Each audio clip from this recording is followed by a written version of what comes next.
प्यारे दोस्तों नमस्कार, स्वागत है आप सभी का हमारे YouTube चैनल में। ये तो देखिए दोस्तों, हमने कौन से चैप्टर की शुरुआत की है, तो चैप्टर नंबर 3 यानी कि सर्कल की शुरुआत हमने की है। और इसमें हमारे अभी तक कितने लेक्चर्स कंप्लीट हो चुके हैं, तो टोटल 8 लेक्चर्स हमारे कंप्लीट हो चुके हैं।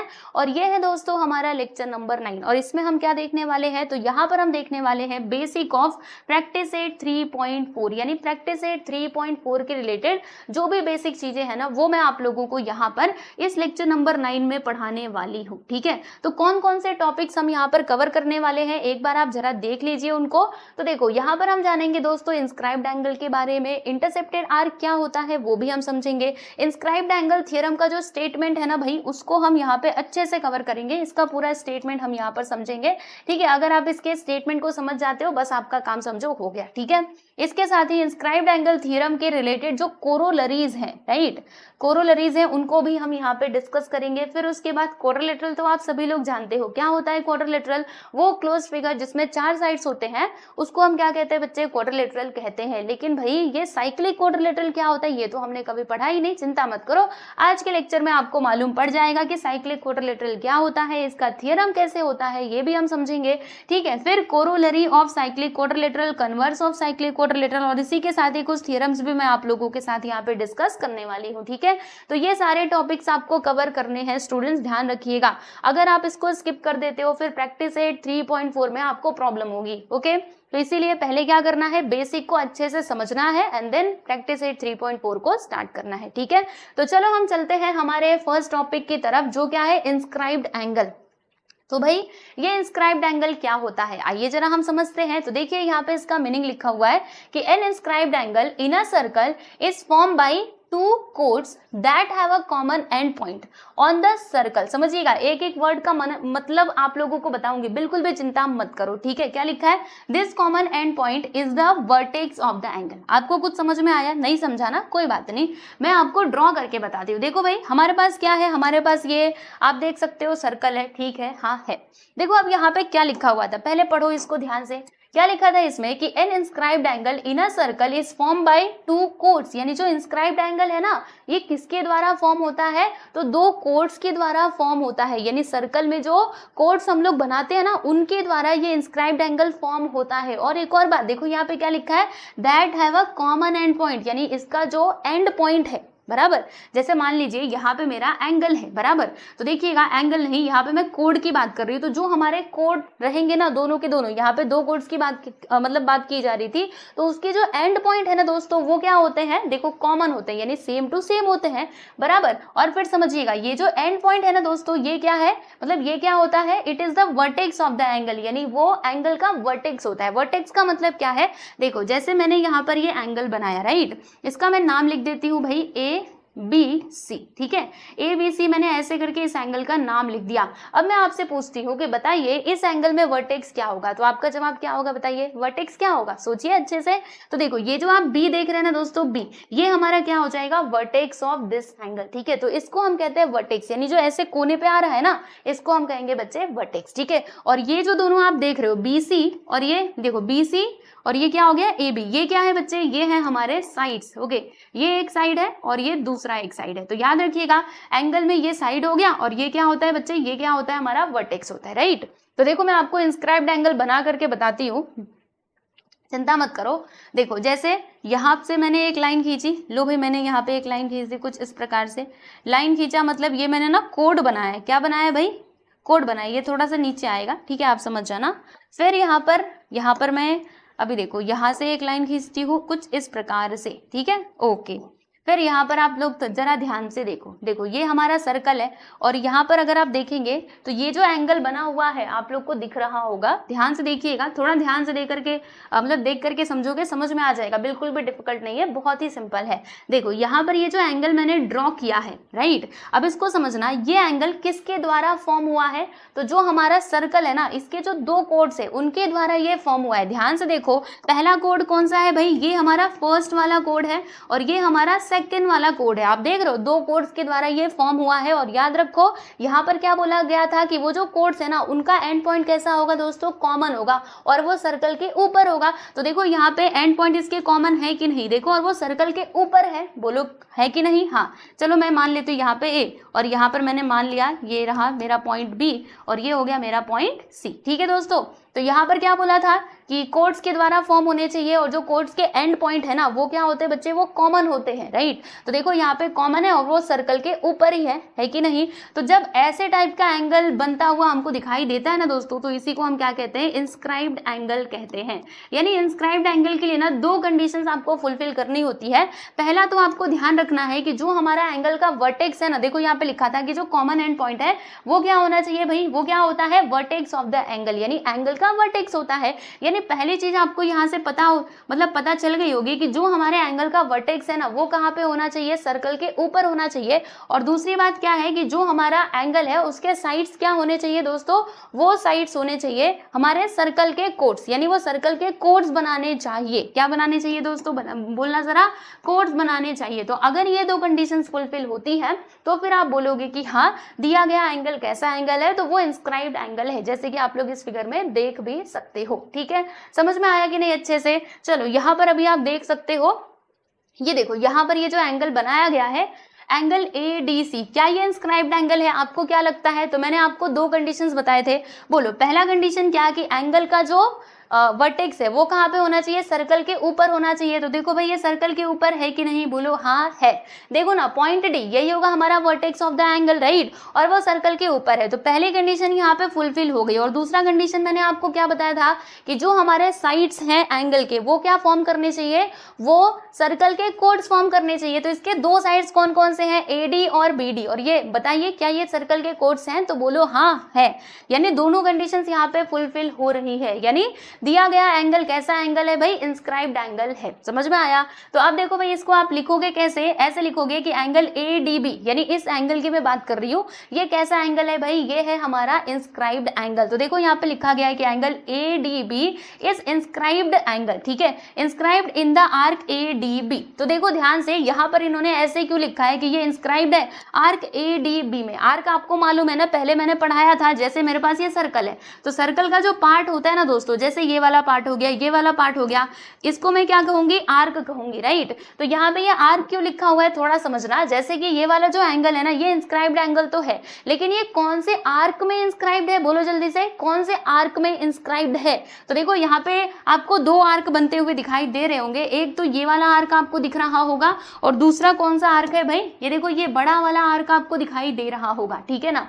तो ये जो हमारा इंस्क्राइब्ड एंगल बना हुआ है ये कौन से आर्क में इंस्क्राइब्ड है, बोलो जल्दी से। तो ये वाला जो आर्क आपको दिखाई दे रहा है, दिस वन, ठीक है, इसमें वो इंस्क्राइब्ड है। तो इसीलिए ऐसे यहाँ पे कहा गया है कि angle ADB is inscribed in the arc ADB। देखो ये जो हमारा आर्क है ADB, इसी में तो ये इंस्क्राइब्ड है ना, इसीलिए ऐसे बोला गया है। यानी ये क्या होता है, ये एक लिखने का तरीका होता है। अगर आपको ये चीज लिखना हो तो आप कैसे लिखोगे, पहली चीज तो आप ये कह सकते हो कि angle ADB is an inscribed angle, सीधा सीधा आप इतना बोल दोगे, ठीक है, आपका काम खत्म, ठीक है। लेकिन अगर आप इसको दूसरे तरीके से बोलना चाहते हो तो क्या कहोगे, angle ADB is inscribed in the arc ADB, ठीक है, क्लियर हो गया।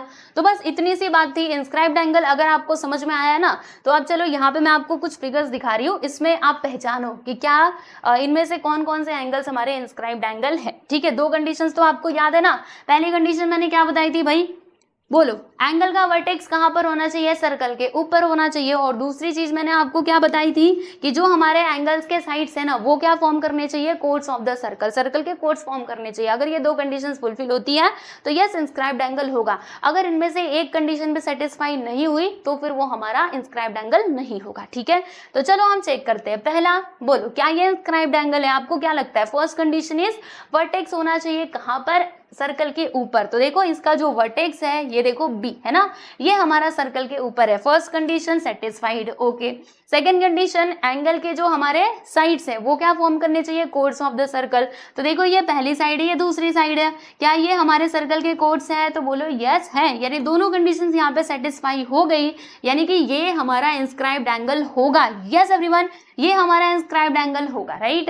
अच्छा चलो अब सेकेंड वन आप चेक कीजिए। फर्स्ट कंडीशन क्या था हमारा कि जो वर्टेक्स है वो कहाँ पे होना चाहिए, वो सर्कल के अपर साइड में होना चाहिए। तो है कि नहीं, बोलो हाँ है, ठीक है। तो पहली कंडीशन तो यहाँ पे सेटिस्फाई हो गई। अब मैं अगर दूसरे कंडीशन की बात करूं तो क्या बोला था कि जो एंगल के साइड से ना वो क्या फॉर्म करने चाहिए, कोर्ड्स ऑफ द सर्कल, ठीक है। तो यहाँ पर देखेंगे अगर आप जैसे कि इस वाले एंगल के ये जो आपको दिखाई दे रहा है यहाँ पे एंगल ए बी सी, ठीक है। इसमें दो साइड्स कौन कौन से हैं, एक तो हमारा साइड बी सी है और दूसरा कौन सा साइड है भाई, ए बी, ठीक है। तो बी सी तो इस सर्कल का कोड फॉर्म कर रहा है, लेकिन ये जो ए बी है क्या ये हमारे सर्कल का कोड फॉर्म कर रहा है? क्या लगता है आपको, कोड कैसा होता है, इस प्रकार से होता है, ऐसे ऐसे होता है, यानी वो सर्कल को कट करना चाहिए भाई, है ना। लेकिन ये तो कट ही नहीं कर रहा, देखो ध्यान से, ये हमारे सर्कल को कट ही नहीं कर रहा, ये वाली साइड ए बी। तो बताइए क्या मैं इसको कहूँ ये इंस्क्राइब्ड एंगल है? तो मैं नहीं कहूंगी, क्योंकि यहाँ पे पहली कंडीशन तो सेटिस्फाई हुई लेकिन सेकेंड कंडीशन सेटिस्फाई नहीं हुई, इसीलिए ये हमारा इंस्क्राइब्ड एंगल नहीं होने वाला। क्या होगा, नहीं होगा, बोलो नहीं, ठीक है। चलो अब इसको पहचानो, इसको पहचानिए जल्दी से, क्या ये हमारा इंस्क्राइब्ड एंगल है? पहली कंडीशन ही थी वर्टेक्स होना चाहिए सर्कल के ऊपर, इसका वर्टेक्स देखो कहाँ पर है, सर्कल के अंदर। चलेगा क्या, नहीं चलेगा भाई, नहीं चलेगा, मतलब ये हमारा इंस्क्राइब्ड एंगल नहीं है। इसमें देखो जो हमारा ये है एंगल वो कहाँ पर है, इसका वर्टेक्स देखो सर्कल के बाहर ही चला गया, सर्कल के बाहर गया, तो ऐसे चलेगा क्या, नहीं चलेगा, यानी ये हमारा इंस्क्राइब्ड एंगल नहीं है, ठीक है। चलो बताओ क्या ये है, अरे दिख रहा है सामने से, ये सर्कल के बाहर बना हुआ है, मतलब ये इंस्क्राइब्ड एंगल नहीं होगा। अच्छा चलो ये बता दो ये होगा क्या, नहीं ये भी नहीं होगा, ठीक है भाई, तो ये भी काट दो। मतलब इन सब में से इंस्क्राइब्ड एंगल कौन सा होगा बच्चे, बस ये वाला होगा जिस पर मैंने ये राइट का साइन लगाया हुआ है, ठीक है। तो अब आपको पक्का बहुत अच्छे समझ में आ गया होगा कि इंस्क्राइब्ड एंगल क्या होता है और उसको कैसे लिखा जाता है, ठीक है ना। तो देखो इसमें हमने ये जो हमारा पहला वाला टॉपिक था दोस्तों, उसको हमने अच्छे से समझ लिया है। अब हम किसकी बात करने वाले हैं, इंटरसेप्टेड आर्क की बात करने वाले हैं। तो दोस्तों ये इंटरसेप्टेड आर्क क्या होता है, हम जरा इसको समझेंगे। देखो एकदम सिंपल सी भाषा में अगर मैं आप लोगों को बताऊं तो ध्यान से सुन लो। इंटरसेप्टेड आर्क का मतलब क्या हुआ कि जब हमारा आर्क आपको मालूम है ना, पार्ट ऑफ द सर्कल, ठीक है। तो जब हमारा आर्क एंगल के इंटीरियर पार्ट में आता है, यानी मान लीजिए एंगल बना हुआ है और उसके अंदर वाले पार्ट में अगर कोई आर्क आ रहा है तो उसको हम कहेंगे दोस्तों इंटरसेप्टेड आर्क, ठीक है। कैसे, जरा एग्जाम्पल की मदद से बताओ, आओ ना देखते हैं एग्जाम्पल की मदद से। देखिए दोस्तों कहाँ गया, कौन सा कलर मैं लूं, चलो मैं ये कलर ले लेती हूँ। यहाँ पर देखेंगे हमारे पास कौन सा एंगल है, एंगल आप देख सकते हो we have angle A B C, ठीक है। हमारे पास कौन सा एंगल है, एंगल ए बी सी है, जैसे कि आप देख सकते हो, ठीक। अब यहाँ पर आप देखिएगा एंगल ए बी सी के इंटीरियर पार्ट में कौन सा आर्क आ रहा है। देखो जैसे कि आप देख सकते हो यहाँ पे दो आर्क बन रहे, एक तो ये वाला, दूसरा ये वाला, ठीक है। अब दोनों में से कौन सा आर्क ऐसा है जो हमारे एंगल के इंटीरियर वाले पार्ट में आ रहा है, अंदर वाले पार्ट में आ रहा है, देखो ध्यान से और बताओ कौन सा वाला है भाई, हाँ ये वाला, बिल्कुल सही पहचाना आप लोगों ने। ये वाला जो आर्क है ना बच्चे, ये हमारा एंगल के इंटीरियर वाले पार्ट में आ रहा है, यानी ये जो आर्क आप देख रहे हो आर्क ए सी, ये क्या हो जाएगा बच्चे, ये हमारा इंटरसेप्टेड आर्क हो जाएगा। यानी इस कंडीशन में ये जो आपको दिखाई दे रहा है ये होगा दोस्तों हमारा इंटरसेप्टेड आर्क, ठीक है। क्या होगा, इंटरसेप्टेड आर्क होगा, समझ में आया। तो यस ये है हमारा इंटरसेप्टेड आर्क, ओके। फिर यहाँ पर आप देखिएगा, चलो अभी इसको मैं बाद में एक्सप्लेन करती हूँ, पहले इधर से शुरुआत करते हैं, ठीक है। चलो अब यहाँ पर आकर के आप देखो ये एंगल बना हुआ है। देखो एंगल कोई जरूरी नहीं है कि इंस्क्राइब्ड एंगल हो, एंगल कहीं पे भी बन सकता है, सर्कल के अंदर भी बन सकता है, बाहर भी बन सकता है। देखो ये बाहर बना है, ये बाहर बना है, ये अंदर बना है, चलेगा, ठीक है। बस अभी आपको यहाँ पे फोकस करना है इंटरसेप्टेड आर्क के ऊपर। और इंटरसेप्टेड आर्क क्या होता है, एंगल के इंटीरियर पार्ट में जो आर्क फॉर्म होता है उसको हम कहते हैं बच्चे इंटरसेप्टेड आर्क, ठीक है। जैसे इसमें आप देख सकते हो यहाँ पर देखो हमारे पास ये एंगल है ए बी सी, ठीक है। अब इसके इंटीरियर पार्ट में कौन सा आर्क आ रहा है भाई, सोचो, इसके अंदर वाले पार्ट में ये वाला आर्क आ रहा है, यानी इसको हम क्या कहेंगे दोस्तों, इसको हम कहेंगे इंटरसेप्टेड आर्क, ठीक है। चलो अब यहाँ पर जरा पहचानिए, ये हमारा एंगल है, आप देख सकते हो एंगल ए बी सी। अब इसके इंटीरियर पार्ट में कौन सा आर्क आ रहा है, तो आप बोलेंगे यहाँ पे तो दो आर्क आ रहा है, एक ये वाला दूसरा ये वाला, तो दोनों के दोनों क्या हमारे इंटरसेप्टेड आर्क होंगे, तो आंसर होगा यस होंगे, ठीक है। वो दोनों हमारे एंगल के इंटीरियर पार्ट में ही है ना, अंदर वाले पार्ट में है कि नहीं, यस है, इसीलिए ये भी हमारा इंटरसेप्टेड आर्क हो जाएगा दोस्तों। और ये जो आप देख रहे हैं ना ये भी हमारा हो जाएगा बच्चे इंटरसेप्टेड आर्क, ठीक है। मतलब दोनों इंटरसेप्टेड आर्क है, ये भी और ये भी, ठीक है। फिर यहाँ पर आप देखिएगा ये हमारा एंगल बन रहा है, ओके जी बनने दो। फिर क्या करना है आपको, फिर आपको ये देखना है कि इसके इंटीरियर पार्ट में कौन कौन से आर्क आ रहे हैं। तो इसके इंटीरियर पार्ट में एक तो ये वाला आर्क आ रहा है, मतलब ये हमारा इंटरसेप्टेड आर्क होगा। इसके अलावा और कौन सा आ रहा है भाई, ये वाला आ रहा है, मतलब ये भी क्या होगा दोस्तों, ये भी हमारा इंटरसेप्टेड आर्क होगा। ये जो आप देख रहे हैं ना इतना बड़ा सा, हाँ लो ये थोड़ा बड़ा है, कोई बात नहीं, क्या ये हमारा इंटरसेप्टेड आर्क होगा, तो यस, क्योंकि ये एंगल के इंटीरियर पार्ट में आ रहा है, अंदर वाले पार्ट में आ रहा है, ठीक है। चलो अब इस पे जरा हम लोग ध्यान देंगे। इसमें आप देखिएगा यहाँ पर भाई इंटरसेप्टेड आर्क क्या होगा, तो एंगल के इंटीरियर पार्ट में एक तो ये वाला आर्क आ रहा है, मतलब ये इंटरसेप्टेड आर्क हो जाएगा। इसके साथ ही देखिएगा एंगल के इंटीरियर पार्ट में ये वाला आर्क भी तो आ रहा है, ये जो बड़ा वाला आर्क आपको दिखाई दे रहा है ना दोस्तों, ये भी हमारा इंटरसेप्टेड आर्क होगा कि नहीं, तो बोलो हाँ यस होगा, ठीक है। तो ये है दोस्तों हमारा इंटरसेप्टेड आर्क। चलो मैंने सब कुछ तो बता दिया, लेकिन इसको क्यों नहीं बताया, आओ बताती हूँ, क्योंकि इसमें आपको थोड़ा सा मतलब कंफ्यूज होने के चांसेस थे, इसीलिए मैंने सोचा कि इसको लास्ट में हम देखते हैं। तो चलो अब इसको भी जरा समझ लेते हैं कि इसमें इंटरसेप्टेड आर्क कौन सा होगा। तो देखिए बच्चों, ये हमारा एंगल बन रहा है, ठीक है। मैंने आपको क्या बताया कि एंगल के जो इंटीरियर पार्ट में बनता हुआ आपको आर्क दिखाई देता है उसको हम कहते हैं इंटरसेप्टेड आर्क, ठीक है। तो ये एंगल है, अब देखो एंगल के इंटीरियर पार्ट में ये वाला आर्क बन रहा है कि नहीं, बोलो यस, हाँ बन रहा है, यानी कि ये हमारा क्या हो जाएगा दोस्तों, इंटरसेप्टेड आर्क हो जाएगा।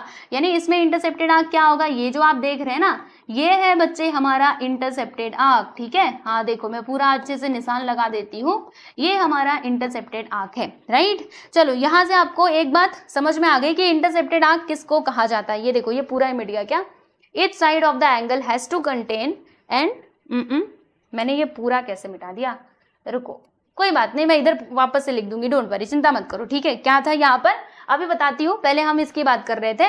तो इंटरसेप्टेड आर्क कहाँ पर आता है, हमारा जो एंगल है उसके इंटीरियर पार्ट में आता है, ठीक है। पहली बात तो यहाँ से क्लियर हो गई। अब देखो यहाँ पर ना आपको एक और बात बहुत अच्छे से सुनना है और उसको समझना है। कौन सी बात समझनी है, देखो यहाँ पर मैंने आपको जितने भी इंटरसेप्टेड आर्क बताए हैं दोस्तों, आप देखिएगा उसके जो एंड पॉइंट है ना, एंड पॉइंट मतलब क्या हुआ, ई एंड डी, एंड मतलब लास्ट वाले पॉइंट, ठीक है। जैसे मैंने यहाँ पर ये देखो, मैंने यहाँ पे एक सेगमेंट बनाया, मैं आपसे पूछती हूँ कि इसके एंड पॉइंट बताइए, तो इसके एंड पॉइंट क्या क्या है, एक तो ये, दूसरा ये, ठीक है। इसको हम कहते हैं बच्चे एंड पॉइंट्स, ठीक है।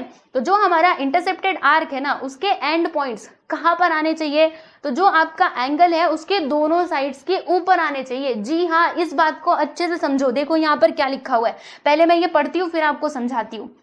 ये तो आपको खैर समझ में आ गया कि the arc of a circle that lies in the interior of the angle A B C, मतलब देखो यहाँ पे एंगल ए बी सी है, एंगल ए बी सी है, ए बी सी है, उसके इंटीरियर पार्ट में क्या आ रहा है, मतलब सर्कल का जो आर्क आ रहा है दोस्तों, वही हमारा इंटरसेप्टेड आर्क होगा, ठीक है।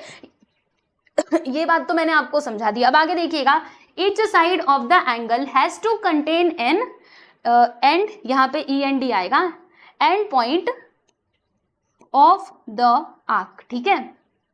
क्या कंटेन करना चाहिए, एक बार फिर से पढ़ो, अभी समझ में आएगा कि etch side of the angle, मतलब एंगल के जो दोनों साइड्स है ना, वो क्या कंटेन करने चाहिए दोस्तों, and point of the arc, मतलब जो हमारा आर्क है ना उसके एंड पॉइंट को वो कंटेन करना चाहिए। जैसे आप इसमें देख सकते हो, हमारा इंटरसेप्टेड आर्क क्या था भाई, ये जो ए से आप देख रहे हैं बच्चे, ये हमारा इंटरसेप्टेड आर्क था, ठीक है। अब देखो इंटरसेप्टेड आर्क के जो एंड पॉइंट है ना, क्या वो हमारे एंगल के ये साइड्स पे आ रहे हैं, तो देखो इसके एंड पॉइंट क्या क्या है, ए और सी। तो देखो जो पहला वाला पॉइंट है वो हमारा इस वाले साइड पे आ रहा है, और जो सेकंड वाला पॉइंट है सी, वो हमारा दूसरे वाले साइड पे आ रहा है, यानी दूसरी कंडीशन यहाँ पे फुलफिल हो गई।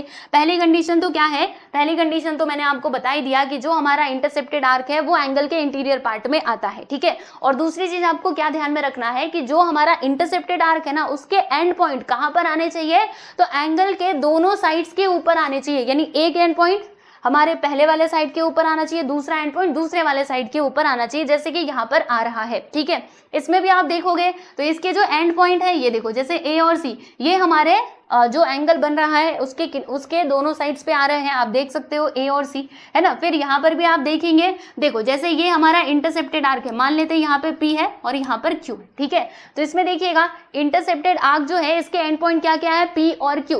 तो पी कहाँ पे आ रहा है, हमारे एंगल के एक मतलब ये पहले वाले साइड पे आ रहा है और दूसरे वाले साइड पे दूसरा वाला जो एंड पॉइंट है वो आ रहा है, ठीक है। इसमें भी आप देख सकते हो ये हमारा इंटरसेप्टेड आर्क है और इसके एंड पॉइंट क्या क्या है, ए और सी। तो ये जो ए है ये पहले वाले साइड पे आ रहा है, सी दूसरे वाले साइड पे आ रहा है ना, यानी यहाँ पे दूसरी वाली कंडीशन सेटिस्फाई हुई। फिर इसमें भी आप देखो ऐसे ही हो रहा है कि फर्स्ट वाला जो हमारा मतलब फर्स्ट वाला जो साइड है उसके ऊपर एक एंड पॉइंट आ रहा है और दूसरे वाले पे दूसरा वाला जो साइड है उस पे दूसरा वाला एंड पॉइंट आ रहा है कि नहीं। इसमें भी आप देख सकते हो वही बात, ठीक है। तो यहाँ से आपको क्या समझ में आया, पहली चीज तो ये कि जो हमारा इंटरसेप्टेड आर्क है दोस्तों वो एंगल के इंटीरियर पार्ट में बनता हुआ हमको दिखाई देता है और आर्क के जो एंड पॉइंट है ना वो एंगल के जो दोनों साइड्स होते हैं उनके ऊपर लाई करने चाहिए, ठीक है। सब कुछ तो मैंने आपको बता दिया, लेकिन अभी ये नहीं बताया। ये क्यों नहीं बताया, इसमें आपको कंफ्यूजन हो सकता है, इसीलिए मैंने सोचा कि लास्ट में बताऊंगी। तो देखो अभी आपको देख करके लगेगा कि क्या ये हमारा इंटरसेप्टेड आर्क होगा या फिर नहीं होगा। तो पहली चीज ये सर्कल ये हमारे एंगल के इंटीरियर पार्ट में बनना चाहिए, बन रहा है कि नहीं, यस बन रहा है। और दूसरी बात मैंने आपको क्या बताई कि उसके जो एंड पॉइंट है ना वो कहां पर आने चाहिए, वो आने चाहिए दोस्तों हमारे जो एंगल बन रहा है उसके साइड्स, उसके दोनों साइड्स पे आना चाहिए, ठीक है। तो ऐसा हो रहा है क्या, देखो पहला वाला जो एंड पॉइंट है जैसे कि सी वो तो हमारा आ रहा है इसके ऊपर, लेकिन क्या दूसरा वाला भी आ रहा है। तो आप में से कई लोगों को लगेगा कि नहीं आ रहा, लेकिन भाई आ रहा है। देखो ये टच करके तो एटलीस्ट जा रहा है, देखो यहाँ से ये इसको टच करके तो जा रहा है, ये वाला जो इसका एंड पॉइंट है भाई देखो ये दूसरे वाले साइड पे टच तो करके जा ही रहा है, देख सकते हो आप सभी लोग। यहाँ से ऐसे गया है तो टच करके गया है कि नहीं, वो टच किया ना तो भी चलेगा, ठीक है। समझ में आ रहा है आप सभी लोगों को। तो इसीलिए ये भी हमारा इंटरसेप्टेड आर्क होगा। ओके, यहाँ पर भी जो दोनों कंडीशंस है ना वो सेटिस्फाई हो रही है, ठीक है।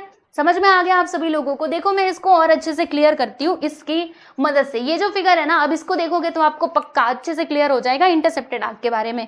देखो जैसे इसमें आप देख सकते हो हमारे पास एक सर्कल है, ठीक है, हमारे पास एक सर्कल है, फिर हमने ये एंगल बनाया हुआ है angle A B C. Okay, अब आपको इसमें आइडेंटिफाई करना है दोस्तों इंटरसेप्टेड आर्क। तो पहली कंडीशन मैंने आपको क्या बताई थी कि अगर एंगल के अंदर जो आर्क बनता है उसको हम कहते हैं इंटरसेप्टेड आर्क, ठीक है। तो आप कहेंगे देखो ये एंगल है और इसके अंदर ये आर्क बन रहा है, यानी इसको हम बोल देते हैं इंटरसेप्टेड आर्क। लेकिन रुको, ऐसे आंख बंद करके नहीं सोचना है, सुनो मैंने आपको दो कंडीशन बताई थी। पहली तो ये है कि वो हमारा एंगल के अंदर बनना चाहिए, ठीक है, पहली कंडीशन तो सेटिस्फाई हो रही है।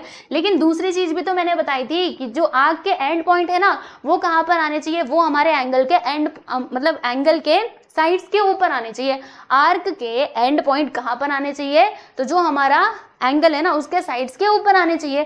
तो आप ध्यान से देखो, यहाँ पर ध्यान से देखो आप सभी लोग, ये जो आपको दिखाई दे रहा है जैसे कि हमारे पास, रुको एक मिनट, हाँ ये वाला एंगल है, ठीक। अब एंगल के दो साइड्स कौन कौन से हैं, एक ये पहला साइड है और ये बच्चे हमारा दूसरा वाला साइड है, ठीक है। और ये आर्क के एंड पॉइंट कौन कौन से हैं, एक तो ये वाला एंड पॉइंट है, दूसरा ये वाला एंड पॉइंट है। तो आप देखो हमारा जो एंगल बन रहा है उसके एक ही साइड के ऊपर ये दोनों एंड पॉइंट आ रहे हैं। देखो पहला वाला भी और दूसरा वाला भी, देख रहे हैं आप सभी लोग, पहला वाला भी और दूसरा वाला भी। मान लेते हैं कि ये P है और ये वाला एंड पॉइंट तो खैर आपको A दिखाई दे ही रहा है ना। तो A और P देखो ये एक ही इस P A B के ऊपर ही आ रहा है, इस पर तो कुछ आ ही नहीं रहा है। देखो इस पर R का कोई पॉइंट नहीं आ रहा है, तो क्या हम इसको कहेंगे कि ये है इंटरसेप्टेड आर्क? तो आप कहोगे नहीं, ये हमारा इंटरसेप्टेड आर्क नहीं होने वाला, क्योंकि एक ही साइड के ऊपर दोनों एंड पॉइंट आ रहे हैं, तो ऐसे नहीं चलेगा। मैंने बोला था कि एंड पॉइंट जो है वो दोनों साइड्स के ऊपर आने चाहिए, एक एंड पॉइंट एक साइड के ऊपर, दूसरा वाला दूसरे साइड के ऊपर आना चाहिए। तो क्या ये होगा इंटरसेप्टेड आर्क? नहीं होगा, जवाब होगा नहीं, है ना, बिग नो, नहीं होगा।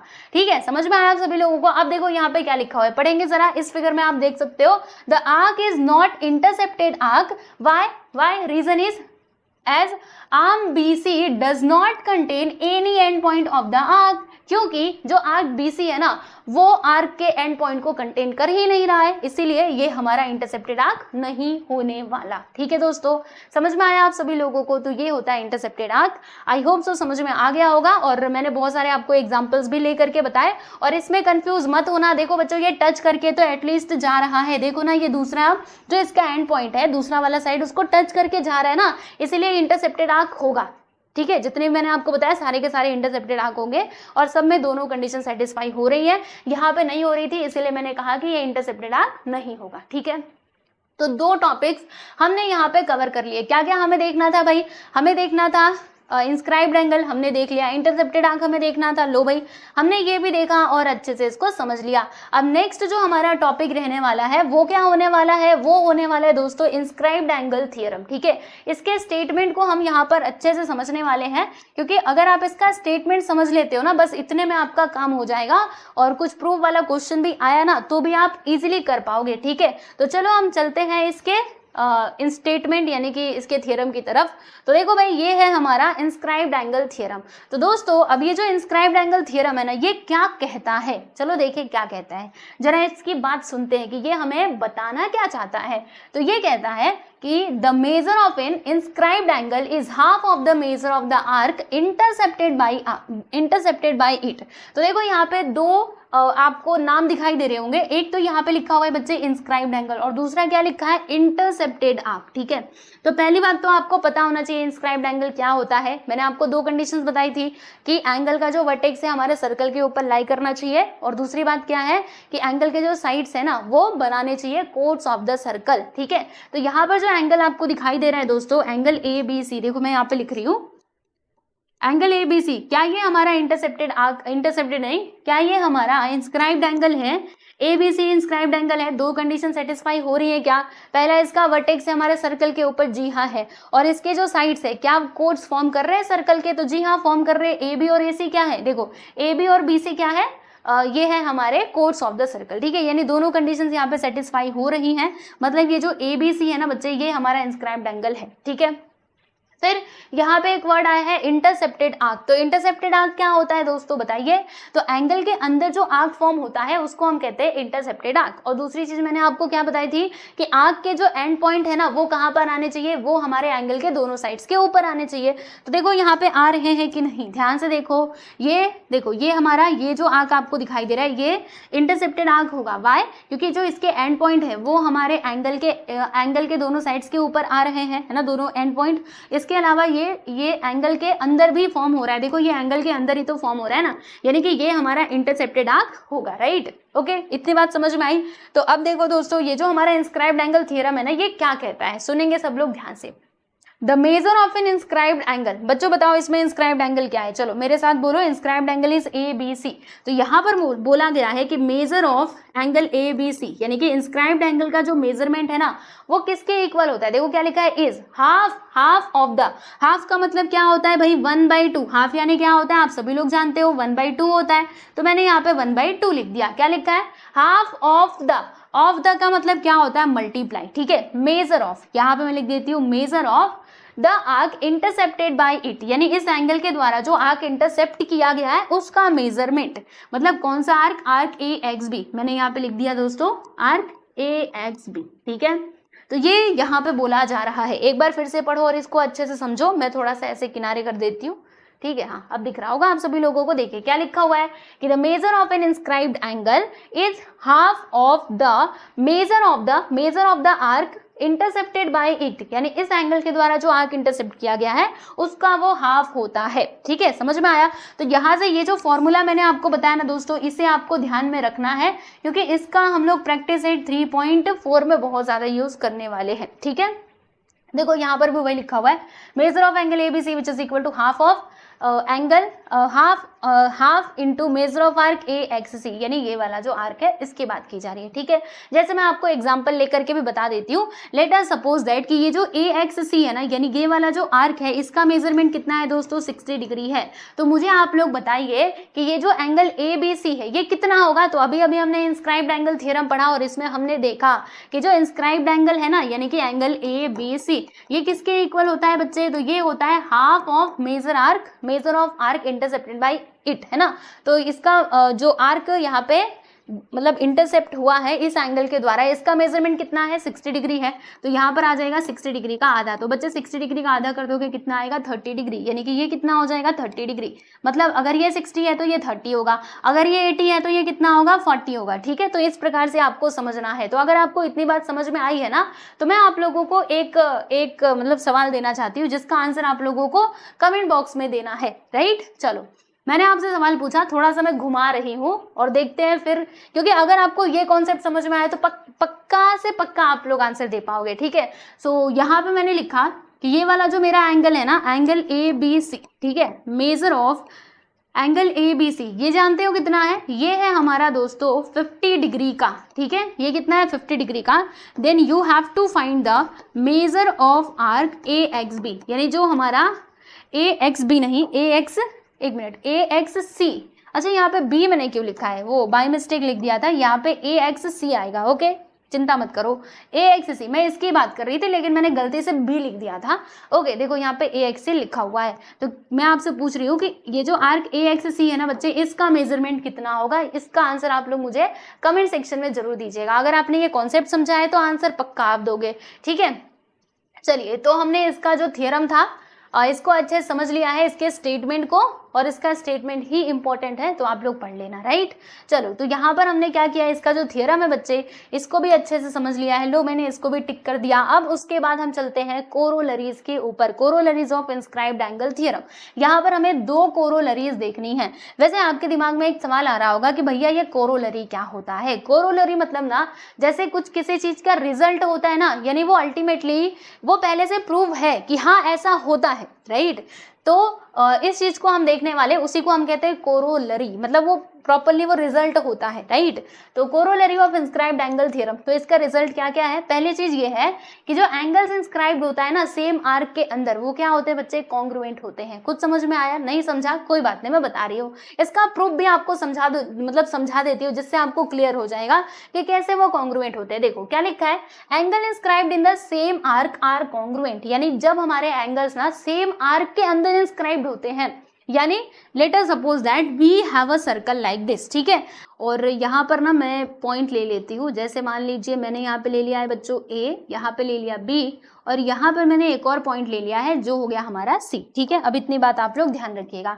अभी देखो मैं क्या कर रही हूँ, यहाँ पे ना जो इंस्क्राइब्ड एंगल है वो मैं यहाँ पे बना रही हूँ। ठीक है, तो देखो मैंने इस प्रकार से एक लाइन खींची और यहाँ से मैंने ये इंस्क्राइब्ड एंगल बना दिया। ठीक है, ये वाला पॉइंट यहाँ पर है B और ये A, बराबर।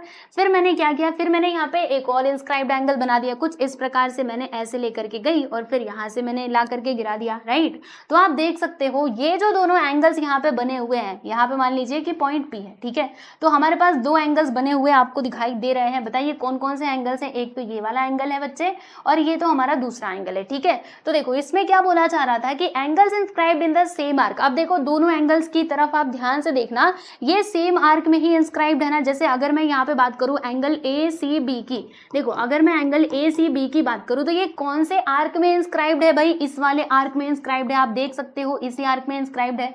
राइट, और अगर मैं ये वाले एंगल की बात करूं एंगल APB की, APB ये कौन से वाले आर्क में इंस्क्राइब्ड है, ध्यान से देखो ये भी इसी वाले आर्क में इंस्क्राइब्ड है। राइट, यानी दोनों जो हमारे एंगल्स है ना वो सेम आर्क में इंस्क्राइब्ड है। राइट, तो हम यहाँ पर क्या कहेंगे कि ये दोनों जो एंगल्स है ना दोनों का मेजरमेंट क्या होगा, सिमिलर होगा। यानी अगर ये है 30 डिग्री का तो ये भी होगा भाई 30 डिग्री का, अगर ये है 40 डिग्री का तो ये भी 40 डिग्री का होगा, अगर ये 50 है तो ये भी 50 होगा। राइट, तो यही इस कोरोलरी में बोली जा रही थी। जैसे कि आप यहाँ पर भी देख सकते हो दोस्तों, यहाँ पर अगर मैं बात करूँ हमारे पास 2 एंगल्स बनते हुए हमें दिखाई दे रहे हैं इंस्क्राइब्ड एंगल।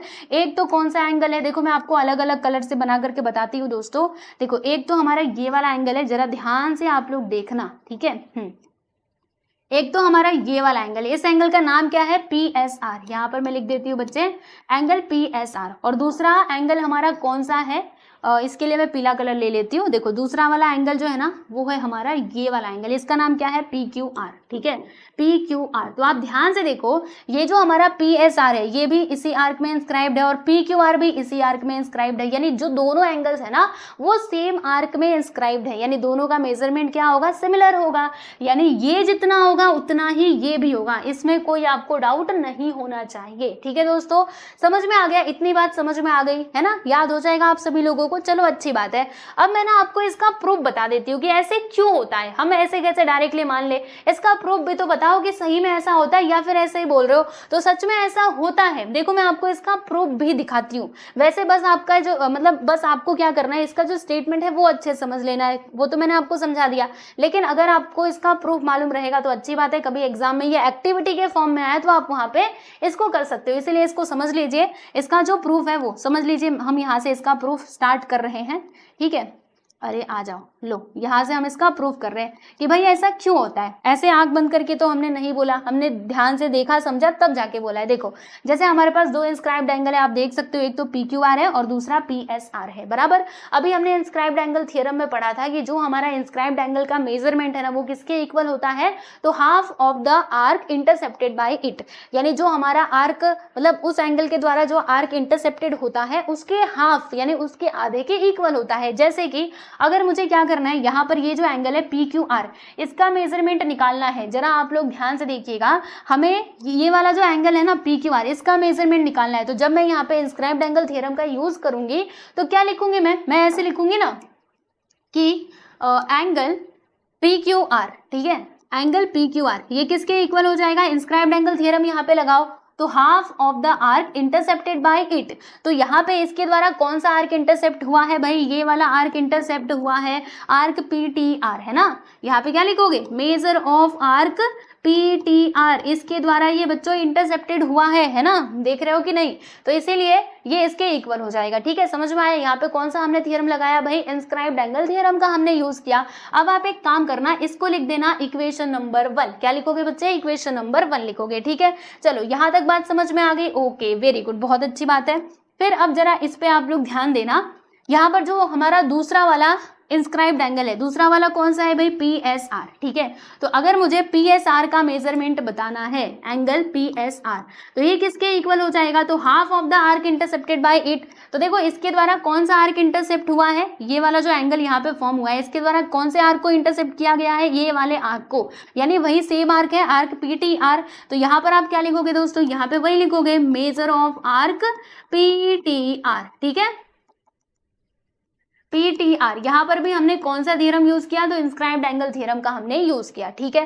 चलो यहाँ तक तो हमें बात समझ में आ गई, लेकिन फिर ये दोनों इक्वल कैसे होंगे वो दिखाओ। अरे हो गया, बस देखो यहाँ पे आप लिखना from 1 and 2, from equation number 1 and 2, ठीक है। अब इक्वेशन नंबर 1 और 2 को अच्छे से देखिए।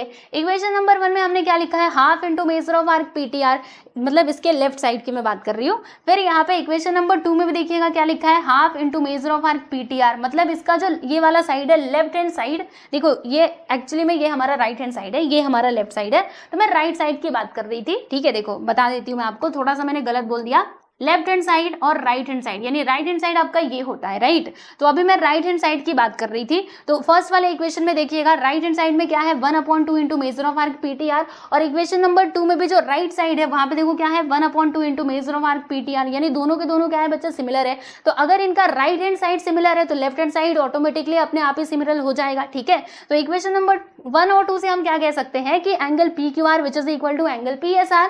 वाई, अरे देखो ना, इनके राइट हैंड साइड तो दोनों के दोनों सिमिलर है ना। तो यहाँ पे हम क्या लिख सकते हैं दोस्तों, from equation 1 and 2 angle PQR which is equal to angle PSR, मतलब ये दोनों आपस में कॉन्ग्रुएंट हो जाएंगे, जैसे कि यहाँ पे कहा गया था। देख रहे हो, एंगल PQR मतलब ये वाला एंगल, और PSR यानी कि ये वाला एंगल, दोनों आपस में क्या होंगे, सिमिलर यानी कि कॉन्ग्रुएंट हो जाएंगे। तो ये है इसका प्रूफ। आप लोग ध्यान रखिएगा, कभी एग्जाम में एक्टिविटी के फॉर्म में ये पूछा तो आप वहां पे लिख के आना, ये मत बोलना कि हमने तो पढ़ा ही नहीं है, मैंने तो आपको पढ़ा दिया। तो ध्यान रखना, ठीक है, समझ में आ गया। तो ये बात आपको ध्यान रखनी है। चलो मैं थोड़ा इसको साफ सुथरा कर दूं, ओके चलो हो गया ना, यहाँ पे पॉइंट बना देते हैं, ठीक है। तो ये हो गया हमारा फर्स्ट कोरोलरी। अब सेकंड कोरोलरी भी हमें देखना है इंस्क्राइब्ड एंगल थ्योरम का ही। तो देखो अब ये जो सेकंड कोरोलरी है ना, इसका भी प्रूफ बताऊंगी, डोंट वरी, चिंता मत करो, इसका भी मैं प्रूफ बताऊंगी, ठीक है। लेकिन पहले समझो कि ये स्टेटमेंट बोल क्या रहा है।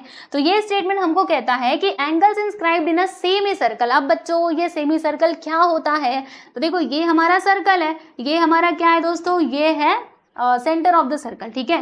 तो यहाँ से मैंने एक लाइन खींच दी सीधी सी। अब ये जो लाइन है ना, ये क्या कर रहा है, हमारे सर्कल को 2 इक्वल पार्ट्स में डिवाइड कर रहा है। तो इस सर्कल का जो ये वाला पार्ट होगा ना, ये पहला वाला हिस्सा, इसको हम क्या कहेंगे बच्चे, सेमी सर्कल। यानी सर्कल का जो हाफ पार्ट होता है ना, उसको हम कहते हैं बच्चे सेमी सर्कल। ठीक है, समझ में आ गया। तो यहाँ पे क्या लिखा हुआ है कि an angle inscribed in a semi circle is a right angle. यानी अगर कोई एंगल इंस्क्राइब्ड होता है कहाँ पर, सेमी सर्कल में, क्या बोला यहाँ पे, सेमी सर्कल में अगर कोई एंगल इंस्क्राइब्ड होता है तो फिर वो कितना होता है दोस्तों, is a right angle. Right angle का मतलब आपको पता है ना, नहीं पता है तो जान लीजिए आज 90 डिग्री। क्या होता है भाई, 90 डिग्री, राइट। मतलब अगर कोई एंगल इंस्क्राइब्ड है हमारा सेमी सर्कल के अंदर तो फिर उसका मेजरमेंट कितना होगा, 90 डिग्री का होगा। जैसे कि आप इसमें देख सकते हो, ये है हमारा सेंटर ऑफ द सर्कल। यहाँ से हमने लाइन खींची है जिसने हमारे सर्कल को 2 इक्वल पार्ट्स में डिवाइड कर दिया है। ठीक है, और ये जो एंगल यहाँ पे बना हुआ है, एंगल ABC, आप देख सकते हो ये एक इंस्क्राइब्ड एंगल है। Why, the reason is, first thing is कि जो हमारा वर्टेक्स है वो सर्कल के ऊपर होना चाहिए है, और दूसरी चीज क्या थी कि जो उसके साइड्स है ना वो क्या फॉर्म करने चाहिए, कोर्स ऑफ द सर्कल। तो फॉर्म कर रहे हैं, यस। यानी दोनों कंडीशन सेटिस्फाई हुई, मतलब ये हमारा इंस्क्राइब्ड एंगल है। ठीक है, अब ये जो इंस्क्राइब्ड एंगल यहाँ पे बना हुआ है, राइट, वो कौन से, मतलब कहाँ पर इंस्क्राइब्ड है, तो सेमी सर्कल में इंस्क्राइब्ड है। देखो ध्यान से, इसकी शुरुआत यहाँ से हो रही है, देखो इसके साइड्स की शुरुआत यहाँ से हो रही है, देखो यहाँ पर ये सेमी सर्कल में ही इंस्क्राइब्ड है ना, आधे ही सर्कल में इंस्क्राइब्ड है, पूरे सर्कल में इंस्क्राइब्ड नहीं है, बस आधे सर्कल में इंस्क्राइब्ड है। इसीलिए इस एंगल का जो मेजरमेंट है ना दोस्तों, वो कितना हो जाएगा, 90 डिग्री का हो जाएगा। यानी हम ऑटोमेटिकली यहाँ पर क्या कह सकते हैं, ये कह सकते हैं कि ये जो हमारा एंगल ABC है ना दोस्तों, इसका मेजरमेंट हो जाएगा 90 डिग्री। जी हाँ, 90 डिग्री। ये हमने कहाँ से बोला, तो इस कोरोलरी से हमने बोल दिया।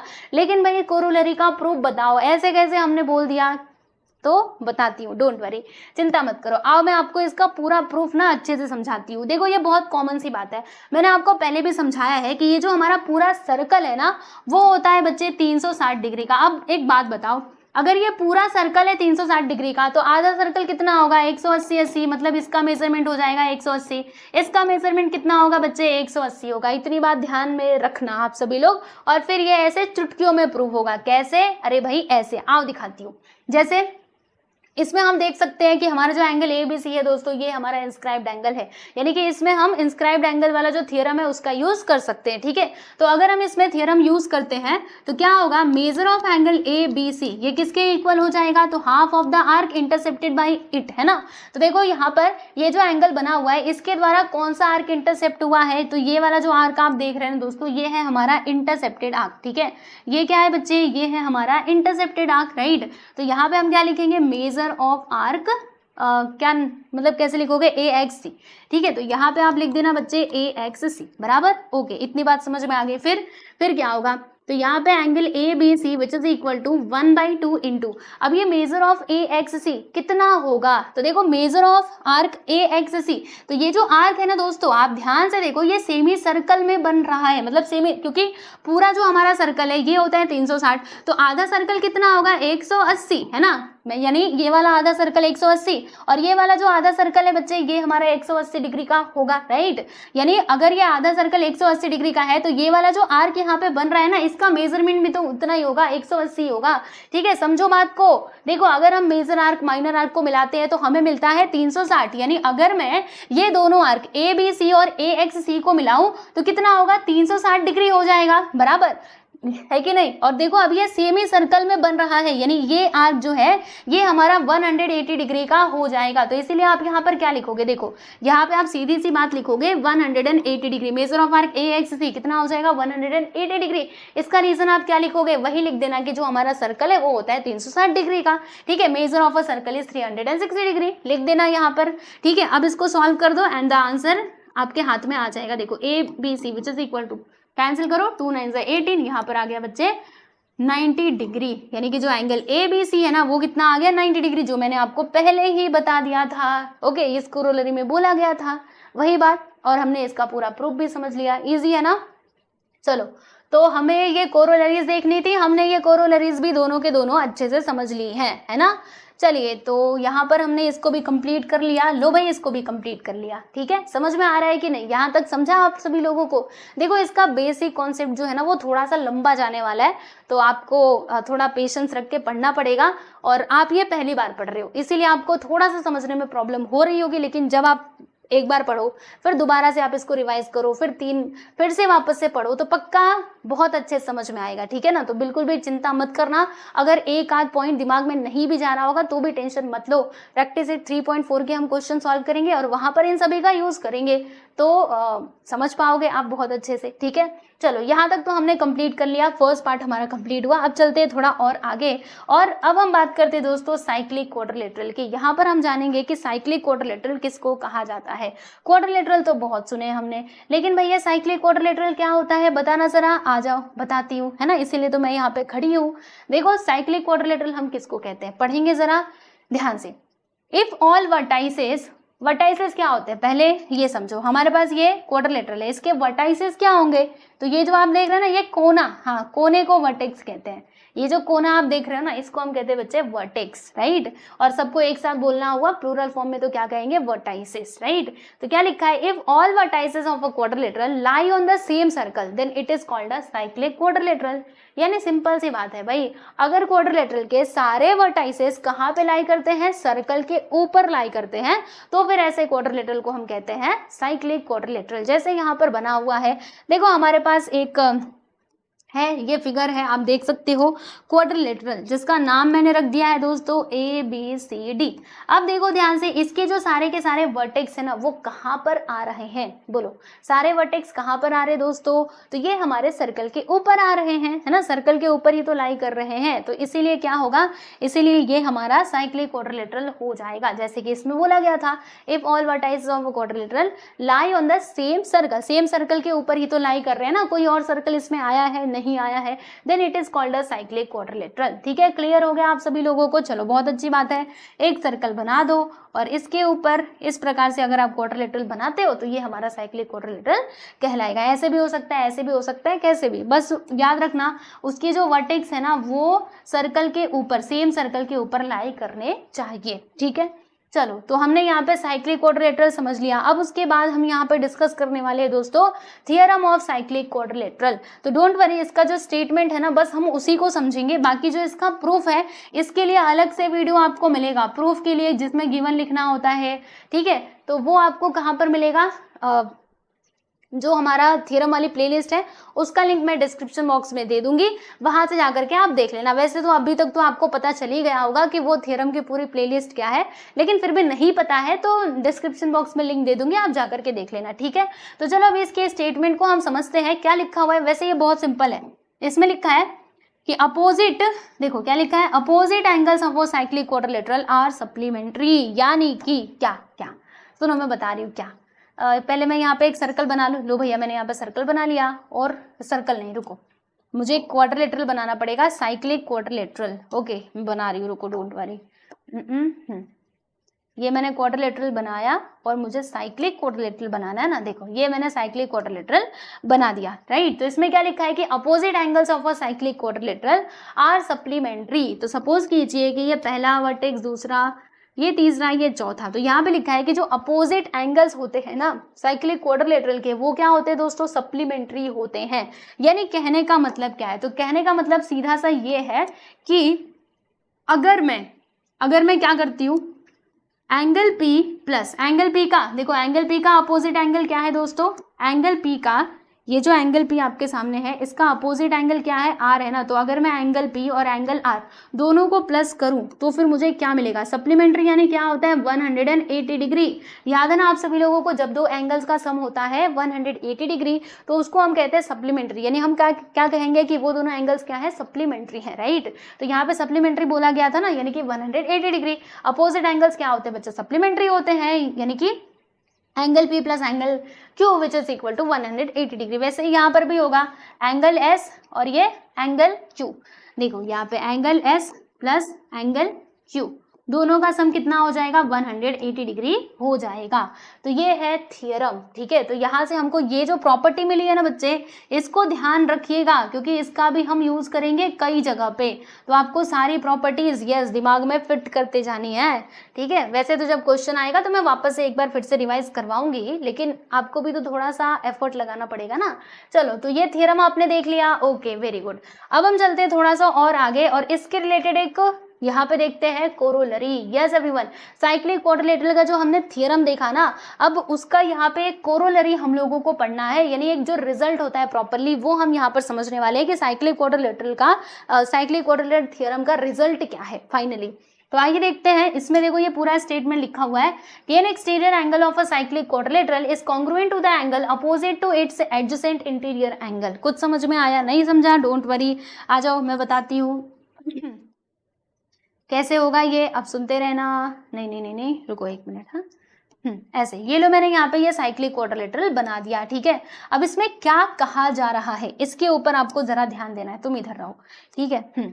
यहाँ पर क्या लिखा है कि exterior angle of a cyclic quadrilateral, यानी साइक्लिक क्वाड्रिलेटरल में अगर हम एक्सटीरियर एंगल की बात करें तो जो एक्सटीरियर एंगल है ना बच्चे, उसका मेजरमेंट कितना होता है। तो देखो यहाँ पे क्या लिखा है, is congruent to the angle opposite to its adjacent interior angle, यानी उसका मेजरमेंट मतलब वो ना कॉन्ग्रुएंट होता है। किसके कॉन्ग्रुएंट होता है? तो वो एंगल के कॉन्ग्रुएंट होता है जो उसके एडजेसेंट के अपोजिट में होता है। वैसे आपको कुछ नहीं समझेगा जब तक मैं आपको ऐसे बना करके नहीं बताऊंगी तब तक। तो देखो जैसे मैंने क्या किया, ये वाली जो साइड है ना बच्चे, इसको थोड़ा एक्सटेंड कर दिया। लो भैया, मैंने इस वाले साइड को एक्सटेंड कर दिया। अब यहाँ पर देखिएगा, देखो एक्सटीरियर एंगल यानी क्या, जो इसके बाहर बनता है, राइट। मतलब ये हमारा क्या है बच्चे, क्वाड्रिलेटरल। अब इसके बाहर जो एंगल बनेगा वो हमारा एक्सटीरियर एंगल होगा। तो ये बन रहा है ना एक्सटीरियर एंगल। अब इसमें कहा जा रहा था कि ये जो एक्सटीरियर एंगल है ना, इसका ये किसके कॉन्ग्रुएंट होगा। तो लिखा था इसमें कि इसके एडजेसेंट में जो एंगल है, आप देखो ये एंगल है, इसके एडजेसेंट यानी जस्ट बगल में कौन सा एंगल है भाई, जस्ट बगल में बताओ कौन सा एंगल है, ये वाला एंगल है, राइट। ये है हमारा एडजेसेंट एंगल। तो इसके अपोजिट में जो एंगल होगा ना, इसके अपोजिट में कौन सा एंगल है भाई, ये वाला एंगल। यानी ये दोनों आपस में हो जाएंगे दोस्तों कॉन्ग्रुएंट। अगर ये है हमारा 50 डिग्री का, तो ये भी कितना होगा, 50 डिग्री का होगा, ठीक है। वही इस कोरोलरी में बोली जा रही है। समझ में आया? नहीं समझा? एक बार फिर से मैं वापस से बताती हूँ, डोंट वरी, जब तक नहीं समझोगे तब तक मैं बताते रहूंगी, ठीक है। तो अब देखो यहाँ पे एक काम करते हैं, इसको हम थोड़ा सा एक्सटेंड कर देते हैं। लो भाई, मैंने ये वाली साइड को एक्सटेंड कर दिया। तो यहाँ पर बन रहा है हमारा एक्सटीरियर एंगल, ठीक है। तो ये जो एक्सटीरियर एंगल यहाँ पे फॉर्म हुआ है ना, ये किसके कॉन्ग्रुएंट होगा। तो देखो इसके एडजेसेंट में जो एंगल है, इसके अपोजिट में जो एंगल आएगा ना, इस एडजेसेंट के अपोजिट, इससे एडजेसेंट के सामने कौन सा एंगल है भाई, ये वाला एंगल है। यानी कि ये और ये दोनों आपस में क्या हो जाएंगे दोस्तों, कॉन्ग्रुएंट हो जाएंगे। मतलब ये जितना होगा उतना ही ये भी होगा, राइट। अब तो पक्का समझ गए होंगे। फिर भी नहीं समझे हैं तो एक बार और देखिए, बार बार देखिए जब तक ना समझ में आए। लो भाई, हम इसको एक्सटेंड कर देते, हमने कर दिया। अब यहाँ पे एक्सटीरियर एंगल बन रहा है ये वाला एंगल, ठीक है। तो ये वाले एंगल का मेजरमेंट किसके इक्वल होगा, तो इसके एडजेसेंट में जो एंगल है, which angle is there, this, ठीक है। अब इसके अपोजिट में कौन सा एंगल आएगा बच्चे बताइए, इसके अपोजिट में ये वाला एंगल आ जाएगा। यानी कि ये एंगल और ये एंगल, देखो ये और ये दोनों आपस में क्या हो जाएंगे दोस्तों, कॉन्ग्रुएंट हो जाएंगे। वाई, बिकॉज ये कोरोलरी हमको बोल रहा है, ठीक है। अब तो पक्का समझ गए होंगे आप सभी लोग। एडजेसेंट, उसके जस्ट अपोजिट में जो एंगल होता है, ठीक है, तो वो और एक्सटीरियर एंगल दोनों आपस में क्या होते हैं दोस्तों, कॉन्ग्रुएंट होते हैं, ठीक है। चलो ये बात तो हमने समझ ली कोरोलरी से, लेकिन भाई इसका प्रूफ भी बता दो कि ऐसे कैसे हो जाता है। तो इसका प्रूफ भी है मेरे पास, आओ मैं ना आपको इसका प्रूफ बताती हूँ, ठीक है। चलो इसका प्रूफ कैसे होगा, थोड़ा सा समझिएगा आप लोग ध्यान से, समझ में आ जाएगा।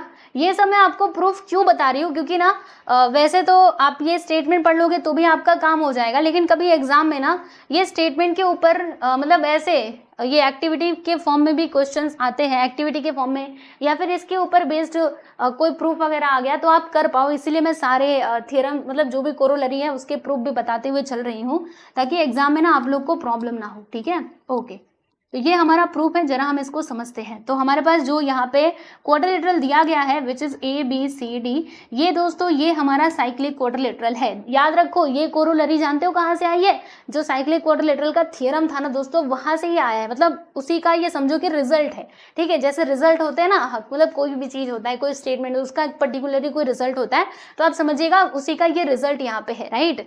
तो ये हमारे पास क्या है, ये साइक्लिक क्वाड्रिलेटरल है, राइट। अगर ये साइक्लिक क्वाड्रिलेटरल है तो हम क्या कर सकते हैं, यहाँ पे साइक्लिक क्वाड्रिलेटरल का जो थ्योरम था, थ्योरम ऑफ साइक्लिक क्वाड्रिलेटरल, वो हम यहाँ पे यूज कर सकते हैं। और थ्योरम में हमने क्या देखा था कि opposite angles of a cyclic quadrilateral are supplementary, हमने देखा था ना, अभी तो पीछे जस्ट देखा था, ठीक है। तो ध्यान रखिएगा, ये है बच्चे, ये हमारा साइक्लिक क्वाड्रिलेटरल है, ठीक है। अब अगर ये साइक्लिक क्वाड्रिलेटरल है तो जरा एक बात बताओ, इसके अपोजिट एंगल सप्लीमेंट्री होंगे कि नहीं? तो जी हाँ होंगे। तो आप क्या लिखोगे, आप यहाँ पर ये लिखोगे कि एंगल, ध्यान से देखना, एंगल थोड़ा हमें ना मतलब इसका नाम अच्छे से लिखना पड़ेगा, तभी तो मैं आपको पूरा प्रूफ इसका बता पाऊंगी। तो सपोज कीजिए कि मैंने ना इसको एक्सटेंड कर दिया, राइट, और यहाँ पर मैंने ले लिया है पॉइंट डी, ठीक है, चलो ले लिया मैंने, ओके।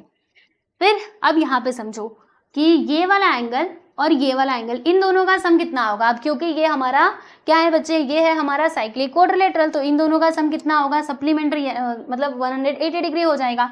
तो मैं यहाँ पर लिखूंगी कि एंगल, देखो यहाँ मैं लिख देती हूँ, quadrilateral ABCD is a cyclic quadrilateral, is cyclic quadrilateral, ठीक है, ये हमारा साइक्लिक क्वाड्रिलेटरल है। तो अगर ऐसा है तो साइक्लिक क्वाड्रिलेटरल का क्वाड्रिलेटरल, ठीक है।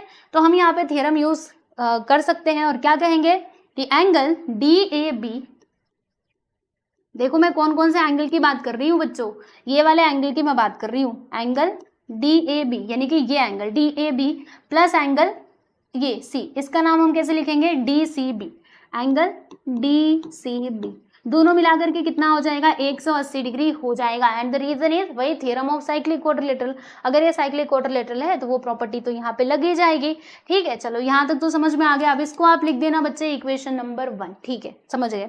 फिर यहाँ पर देखो, ये जो एंगल यहाँ पे बन रहा है ना दोस्तों, ये है हमारा एक्सटीरियर एंगल, जरा ध्यान से देखिएगा, ये जो एंगल यहाँ पे बना हुआ है ये क्या है बच्चों? एक्सटीरियर एंगल है, ठीक है, ओके। फिर एक और बात सुनो, जैसे हमको एंगल्स इन लीनियर पेयर पता है, क्या पता है दोस्तों? मान लीजिए यहाँ मैंने एक लाइन खींची, ठीक है, तो ये एंगल और ये एंगल दोनों का सम कितना होगा? 180 डिग्री होगा। Why? Reason is angles in linear pair, यानी जो हमारे लीनियर पेयर पे बनने वाले एंगल्स होते हैं ना वो सप्लीमेंट्री होते हैं, आप ध्यान रखिएगा। तो ये देखिए, अगर मैं बात करूँ ये वाले एंगल की और ये वाले एंगल की, ये जो दोनों एंगल्स है ना वो एक ही लाइन के ऊपर बन रहे हैं, ध्यान से देखो, एक ही लाइन के ऊपर बन रहे हैं, यानी कि अगर मैं इन दोनों का सम करती हूँ, ये वाला एंगल और ये वाला एंगल, अगर इन दोनों को प्लस करूं तो क्या होगा? बताइए क्या होगा? वो हो जाएगा 180 डिग्री। तो मैं यहाँ पर क्या लिखूंगी, देखो आपको दिखाती हूँ, मैं यहाँ पर लिखूंगी कि एंगल, पहली बात तो ये वाला एंगल लिखेंगे, तो इस एंगल का नाम हमें कैसे लिखना है? DCB करके, एंगल DCB प्लस एंगल, अब इस एंगल का नाम हम कैसे लिखेंगे? तो ऐसे लिख देते हैं DC, ओहो यहाँ पे D नहीं लेना चाहिए था, यहाँ पे कुछ और हम ले लेते हैं, रुको यहाँ पे मैं ले लेती हूँ E, राइट, ओके। क्या लिखूंगी? DCE, देखो पहले मैंने ये वाला एंगल लिया DCB प्लस एंगल DCE, देखो मैंने कौन सा एंगल ले रही हूँ? ये वाला DCE, ठीक है, ओके। तो मैंने यहाँ पे लिखा एंगल DCE, बताइए इसका सम करूँ तो कितना होगा? 180 degree. Why? The reason is angles in linear pair, यहाँ पे इसका रीजन हम लिख देते हैं, यहाँ पे रीजन क्या लिखोगे? थ्योरम ऑफ साइक्लिक क्वाड्रिलेटरल, ठीक है, और यहाँ पे आप रीजन क्या लिखोगे? Angles in linear pair, okay ji, okay. अब इसको आप लिख देना बच्चों इक्वेशन नंबर 2 करके, मान लीजिए मैंने यहाँ पे इक्वेशन नंबर 2 करके लिख दिया, ठीक है। अब आपको ध्यान देना है इक्वेशन नंबर 1 और 2 पर, ध्यान से देखो, दोनों का जो राइट हैंड साइड है ना बच्चों वो इक्वल है, आप देख सकते हो 180 डिग्री यहाँ पर भी है, यहाँ पर भी है। तो अब हम क्या लिखेंगे? फ्रॉम 1 और 2, 1 एंड 2, 1 और 2 से हम क्या कह सकते हैं कि देखो दोनों का राइट हैंड साइड इक्वल है ना, अगर दोनों का राइट हैंड साइड इक्वल है तो लेफ्ट हैंड साइड तो ऑटोमेटिकली इक्वल हो जाएगा, क्योंकि राइट में देखो ना ये भी 180 ये भी 180, तो अगर ऐसा है तो इसके लेफ्ट साइड भी तो इक्वल ही हो जाएंगे ना। मतलब क्या हुआ कि इक्वेशन नंबर 1 का लेफ्ट साइड क्या है बच्चे? Angle DAB plus angle DCB, ठीक है, ये किसके इक्वल हो जाएगा? तो इक्वेशन नंबर 2 का जो ये वाला साइड है लेफ्ट साइड, राइट, ये इसके इक्वल हो जाएगा। तो बोलो क्या है? Angle DCB plus angle DCE, ठीक है, DCE, राइट। अब सुनो ध्यान से, अब आप क्या सुनोगे? सुनिए ध्यान से, यहाँ पे आपको कुछ सिमिलर दिखाई दे रहा है, ये देखो एंगल DCB इधर भी है बच्चों, एंगल DCB, और दोनों इक्वल के इधर उधर है, मतलब इक्वल के इधर ये है। तो अगर मैं इसको बोलती हूँ कि तू इधर आ जा, जब इधर आने मतलब जब ये इधर आएगा तो माइनस में हो जाएगा, है ना, तो 1 + 1 माइनस, तो दोनों को हम कैंसिल कर सकते हैं, राइट। तो इसको इधर बुलाने से अच्छा है कि आप पहले ही इसको कैंसिल कर दो। लो भाई, इसको हम पहले ही कैंसिल कर देते हैं, तो मैंने इसको काट दिया, इसको काट दिया, क्योंकि जब ये इक्वल के इधर आएगा ना तो माइनस में ही होगा और वो फाइनली कटने ही वाले हैं, तो मैंने पहले ही काट दिया। ठीक है, तो फिर यहाँ पे बच क्या रहा है दोस्तों, angle DAB is equal to angle DCE। ठीक है, तो अब ध्यान से देखो, DAB मतलब कौन सा एंगल, एंगल DAB, थोड़ा सा मैं इसका कलर बदलती हूँ, एंगल DAB यानी कि ये वाला एंगल। फिर दूसरा एंगल क्या है भाई, DCE, DCE मतलब कौन सा एंगल, देखो DCE यानी कि ये वाला एंगल। तो देखो ये वाला एंगल और ये वाला एंगल दोनों आपस में कॉन्ग्रुएंट आए हैं कि नहीं आए हैं ना। तो ये है दोस्तों इसका प्रूफ, मैंने आपको इसका प्रूफ भी समझा दिया है और ये कोरोलरी भी अच्छे से मैंने एक्सप्लेन कर दी है। तो ध्यान रखिएगा, ये स्टेटमेंट आपको याद रखना है और बाकी एग्जाम में आए इसका प्रूफ तो आप ऐसे कर सकते हो। ठीक है, प्रॉपरली गिवन वगैरह तो आप लिख लोगे और फिर ये लिखना तो इजी है, मैंने आपको समझा दिया है। ठीक है, चलो तो ये भी हमने देख लिया यहाँ पर। तो अब देखो हमने क्या क्या टॉपिक्स कवर कर लिए इसमें हमने समझ लिया दोस्तों साइक्लिक क्वाड्रिलेटरल के बारे में कि साइक्लिक क्वाड्रिलेटरल क्या होता है, थ्योरम भी हमने इसका देख लिया है ना, इसका स्टेटमेंट अच्छे से समझ लिया और ये हमने कोरोलरी भी देख ली। अब हमें क्या समझना है, तो अब हमें देखना है कन्वर्स ऑफ साइक्लिक क्वाड्रिलेटरल। तो भैया अब ये साइक्लिक क्वाड्रिलेटरल का जो कन्वर्स है, इसका अपोजिट क्या होता है, तो चलो देख लेते हैं इसका कन्वर्स है ना, इसमें कौन सी बड़ी बात है। आ जाओ देखते हैं कि इसका कन्वर्स हमें क्या कहता है। तो सुनेंगे सब लोग ध्यान से, इसमें लिखा हुआ है कि if a pair of opposite angles of a quadrilateral is a supplementary then the quadrilateral is a cyclic. यानी अगर किसी क्वाड्रिलेटरल में अपोजिट एंगल्स का पेयर क्या होता है बच्चों, सप्लीमेंट्री होता है, तो फिर हम ऐसे क्वाड्रिलेटरल को क्या कहेंगे, साइक्लिक क्वाड्रिलेटरल कहेंगे।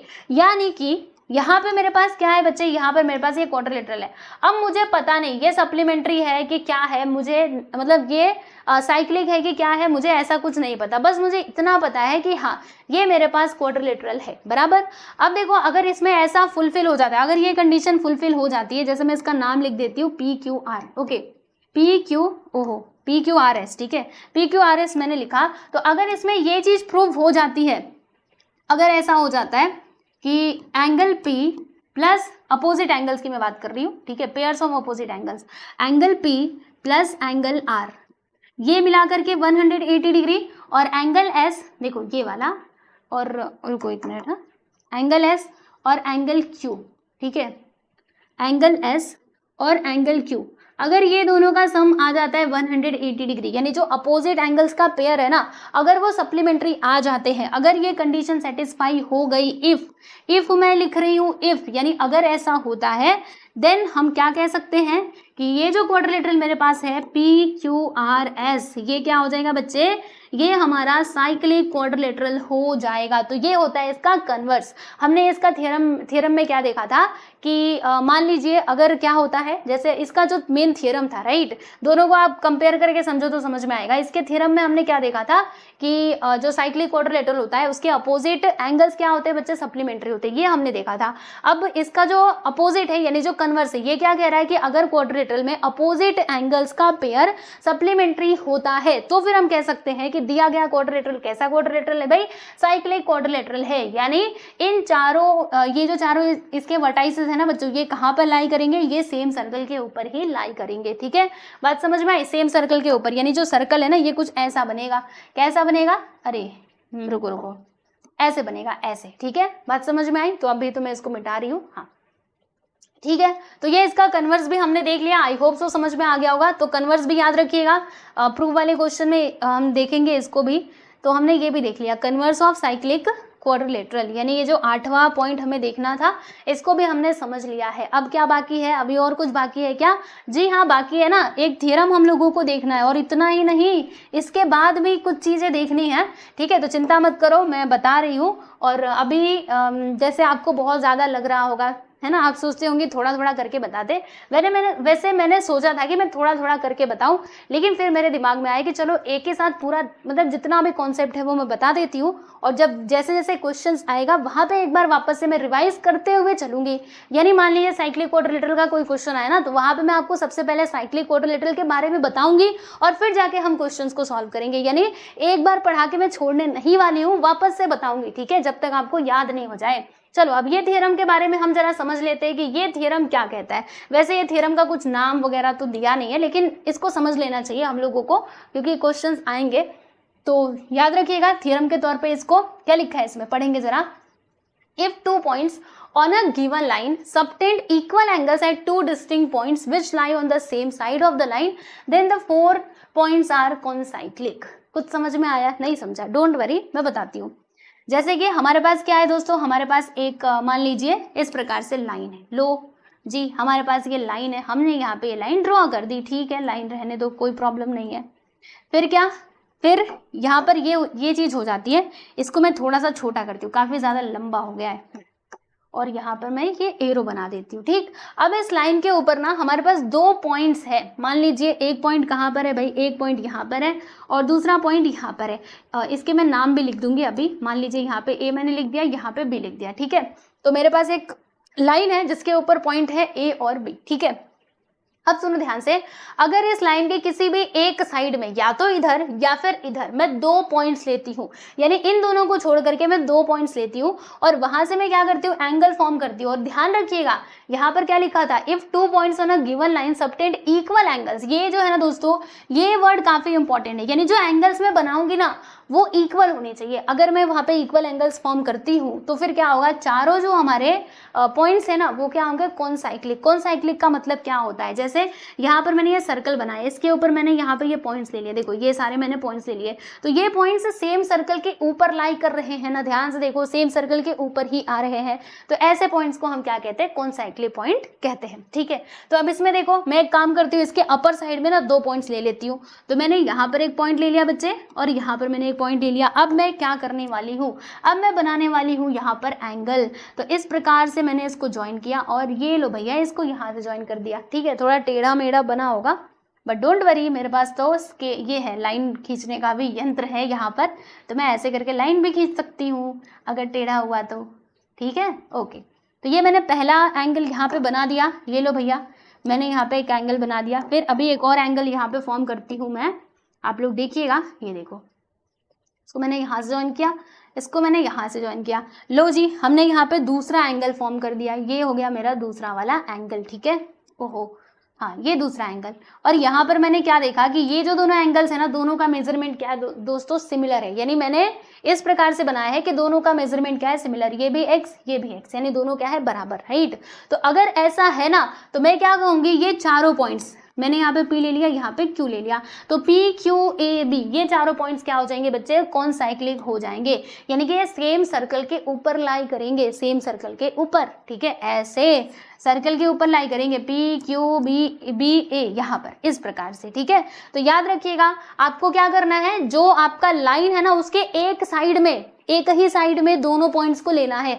ऐसा नहीं कि एक पॉइंट को ऊपर ले लो एक पॉइंट को नीचे ले लो, ऐसा नहीं चलेगा, आपको दोनों पॉइंट्स को एक ही साइड में लेना है। जैसे अगर आप नीचे ले रहे हो ना तो दोनों पॉइंट को आपको नीचे ही लेना पड़ेगा। देखो मैं यहाँ पे 2 पॉइंट ले लिया मैंने, फिर मैंने इसको इस प्रकार से ये एंगल बनाया, फिर मैंने इस प्रकार से एंगल बनाया, ये दोनों एंगल्स अगर सिमिलर हैं तो ये चारों पॉइंट्स कहाँ पर लाई करेंगे, सेम सर्कल के ऊपर लाई करेंगे, यानी कि कॉन्साइक्लिक होंगे, ठीक है। तो आप नीचे भी बना सकते हो, ऊपर भी बना सकते हो, आपकी मर्जी, लेकिन याद रखना एक ही साइड में बनाना है, दोनों साइड में नहीं बनाना है, ठीक है। तो क्या मैं इसको मिटा दूँ, चलो ये तो मैंने आपको समझाने के लिए 2 बनाया था, लेकिन एक ही बनाना था हमको, ठीक है। चलो इतनी बात आप लोगों को अच्छे से समझ में आ गई। तो यस एवरीवन, हमने यहाँ पे जो लास्ट वाला थ्योरम था जो हमें देखना था, लो हमने इसको भी कवर कर लिया है, ठीक है। तो अभी तक हमने क्या क्या पढ़ा, चलो उसको फटाफट से हम रिवाइज करते, लेकिन भागो मत, अभी ना हमें एक और बहुत इंपॉर्टेंट थ्योरम देखना है। अभी ये खत्म नहीं होता है थ्योरम की लिस्ट, थ्योरम की लिस्ट तो यहाँ पे खत्म हो गई दोस्तों, लेकिन अब हम यहाँ पे कुछ और रिजल्ट देखने वाले हैं, 2 और कॉन्सेप्ट हैं जो हम समझने वाले हैं, उसको समझ लो और फिर उसके बाद आप लोगों की छुट्टी, ठीक है। भागो मत, उसका भी यूज होगा हमें। चलो तो क्या क्या हमने समझा उसको एक बार हम रिवाइज करते हैं, फिर जो लास्ट में हमें समझना है, देखो मैं आपको पहले दिखाई देती हूँ क्या क्या हमें देखना है। हमें ना अभी ये 2 चीजें देखनी है, एक तो इसको समझना है, ये देख रहे हो, ये हमने देखा कहीं नहीं ना, तो इसका डायरेक्टली फॉर्मूला हम पढ़ने वाले हैं, मैं आपको एक्सप्लेन करूंगी, और ये वाला फॉर्मूला हम समझने वाले हैं। लेकिन उससे पहले अभी तक हमने क्या क्या देखा उसको जरा ऐसे दिमाग में हम ऐसे रिवाइज करते, ठीक है। तो हमने क्या क्या देखा, आइए जरा समझते हैं। पहला चीज हमने क्या देखा था एकदम स्टार्टिंग में कि measure of an inscribed angle is half of the measure of arc intercepted by it, यानी पहली बात तो इंस्क्राइब्ड एंगल हमने समझा, इंटरसेप्टेड आर्क हमने समझा, वो तो आपके दिमाग में होगा ही, है ना। तो अब देखो उसके रिलेटेड यहाँ पे हमने थ्योरम क्या देखा था कि measure of an inscribed angle, inscribed angle का जो मेजरमेंट है ना वो क्या होता है, half of the measure of the arc intercepted by it, यानी उस एंगल के द्वारा जो आर्क इंटरसेप्टेड होता है ना, उसका हाफ होता है, राइट। तो ये पहला पॉइंट हमने देखा था। फिर दूसरा हमने क्या देखा था कोरोलरी में कि angles inscribed in the same arc, अगर सेम आर्क में एंगल्स इंस्क्राइब्ड होते हैं दोस्तों तो वो क्या होते हैं, कॉन्ग्रुएंट होते हैं। फिर हमने क्या देखा था कि angle inscribed in the semi circle, यानी आधे सर्कल में अगर एंगल इंस्क्राइब्ड होता है तो वो होता है बच्चे राइट एंगल, यानी कि 90 डिग्री का होता है। कैसे होता है मैंने आपको इसका पूरा प्रूफ भी बताया था। फिर हमने क्या देखा कि साइक्लिक क्वाड्रिलेटरल किसको कहा जाता है, अगर क्वाड्रिलेटरल के सारे वर्टाइसेस सेम सर्कल के ऊपर लाई करते हो तो फिर हम क्या कहेंगे, वैसे क्वाड्रिलेटरल को साइक्लिक क्वाड्रिलेटरल कहते हैं। और साइक्लिक क्वाड्रिलेटरल का थ्योरम क्या कहता है कि साइक्लिक क्वाड्रिलेटरल में जो अपोजिट एंगल्स है ना बच्चों वो होते हैं सप्लीमेंट्री, यानी कि दो एंगल्स का सम होता है 180 डिग्री। फिर हमने क्या देखा था, फिर हमने कोरोलरी देखी थी कि जो एक्सटीरियर एंगल है, जैसे साइक्लिक क्वाड्रिलेटरल है हमारे पास, तो वहां पर जो एक्सटीरियर एंगल है ना दोस्तों वो किसके इक्वल होता है, तो एक्सटीरियर एंगल के एडजेसेंट में जो एंगल्स है उसके अपोजिट में जो एंगल्स बना हुआ होता है वो आपस में कॉन्ग्रुएंट होते हैं। एक बार फिर से बता देती हूँ, ये हमारे पास, ये है बच्चों हमारे पास साइक्लिक क्वाड्रिलेटरल, ठीक है। मतलब सपोज करो ये हमारे पास साइक्लिक क्वाड्रिलेटरल है, कुछ अच्छे से बना नहीं ना, आप सोचोगे जबरदस्ती बना रहे हो, नहीं जबरदस्ती नहीं बना रही हूँ, डोंट वरी। देखो ऐसे ऐसे, अब देखो अब सही से बना ना, ओके। फिर यहाँ पर ये जो एक्सटीरियर एंगल बन रहा है ना, ये वाला एंगल, तो ये किसके कॉन्ग्रुएंट होगा, इसके एडजेसेंट में जो एंगल है इसका अपोजिट वाला एंगल, ये दोनों आपस में क्या हो जाएंगे बच्चे, कॉन्ग्रुएंट हो जाएंगे, ठीक है। ये कोरोलरी में हमने देखा था, आपको मैंने बहुत अच्छे से एक्सप्लेन भी किया था। और फिर हमने इसका जो कन्वर्स है वो समझा कि अगर pair of opposite angles of a quadrilateral is supplementary, यानी क्वाड्रिलेटरल में पेयर ऑफ अपोजिट एंगल्स अगर सप्लीमेंट्री होते हैं तो फिर हम क्या कहेंगे कि वो जो हमारा क्वाड्रिलेटरल है ना वो साइक्लिक क्वाड्रिलेटरल होगा, ठीक है। चलो ये 7वां पॉइंट। 8वां पॉइंट हमने क्या देखा था, वही लास्ट में हमने देखा था ना कि अगर सपोज कीजिए we have a line and line के ऊपर 2 पॉइंट्स है, ठीक है, तो उस लाइन के किसी एक साइड में हम 2 पॉइंट्स को लेते हैं और वहां से अगर हम सेम सर्कल ये जो हम एंगल्स बना रहे हैं अगर कॉन्ग्रुएंट एंगल्स फॉर्म होते हैं वहां से, ठीक है, तो फिर क्या होगा कि वो जो चारों पॉइंट्स है ना वो क्या होंगे बच्चों, वो कॉन्साइक्लिक होंगे। तो if 2 points on a given line subtend equal angles, अगर वो इक्वल एंगल्स बना रहे होते हैं एट 2 डिफरेंट पॉइंट्स, 2 अलग अलग पॉइंट्स पर, एक पॉइंट पर नहीं 2 अलग अलग पॉइंट्स पर, which lie on the same side of the line, जो लाइन के सेम साइड में लाई करेगा, ठीक है, then those 4 points are concyclic, यानी वो एक ही सर्कल के ऊपर लाई करते हैं, ठीक है। यहाँ तक हमने समझ ली थी, ओके अच्छी बात है। अब हमें क्या देखना है, फाइनली हमें देखना है दोस्तों, एक तो ये 9th वाला और एक तो ये 10th वाला। तो अब ये दोनों क्या कह रहे हैं, चलो भैया इनकी भी जरा हम बात सुन लेते हैं, है ना। जैसे हमने इतनी सारी बातें सुनी वैसे थोड़ी और बात सुन लेते हैं। वैसे मुझे पता है कि ये वीडियो काफ़ी लंबा होने वाला है क्योंकि मैंने पहले ही बता दिया था इसका बेसिक काफ़ी ज़्यादा है तो टाइम तो लगेगा ही, है ना। तो चलो देखते हैं। जैसे कि हमारे पास एक फिगर है, आप देख सकते हो ये वाला फिगर आपके सामने, इसमें आप देखिएगा हमारे पास 2 कोड्स हैं और दोनों कोड्स क्या कर रहे हैं बच्चे, एक दूसरे को इंटरसेक्ट कर रहे हैं। तो जहां पर भी आपको ऐसा फिगर दिखाई देता हो आप वहां पे ये फॉर्मूले का यूज कर सकते हो। अब ये फॉर्मूला क्या है भैया बताओ जरा। देखो जैसे अगर मैं यहाँ पे, एक बात तो आपको पता है कि जो हमारे वर्टिकली अपोजिट एंगल्स है ना दोस्तों वो क्या होते हैं, कॉन्ग्रुएंट होते हैं, आप बहुत अच्छे से जानते हो, ठीक है। तो यहाँ पे देखिएगा वर्टिकली अपोजिट एंगल्स फॉर्म हो रहे हैं, जी हाँ हो रहे हैं। एक तो ये वाला, एक तो ये वाला, फिर एक ये वाला, एक ये वाला, ये दोनों हैं बच्चे हमारे वर्टिकली अपोजिट एंगल्स, ठीक है, ओके।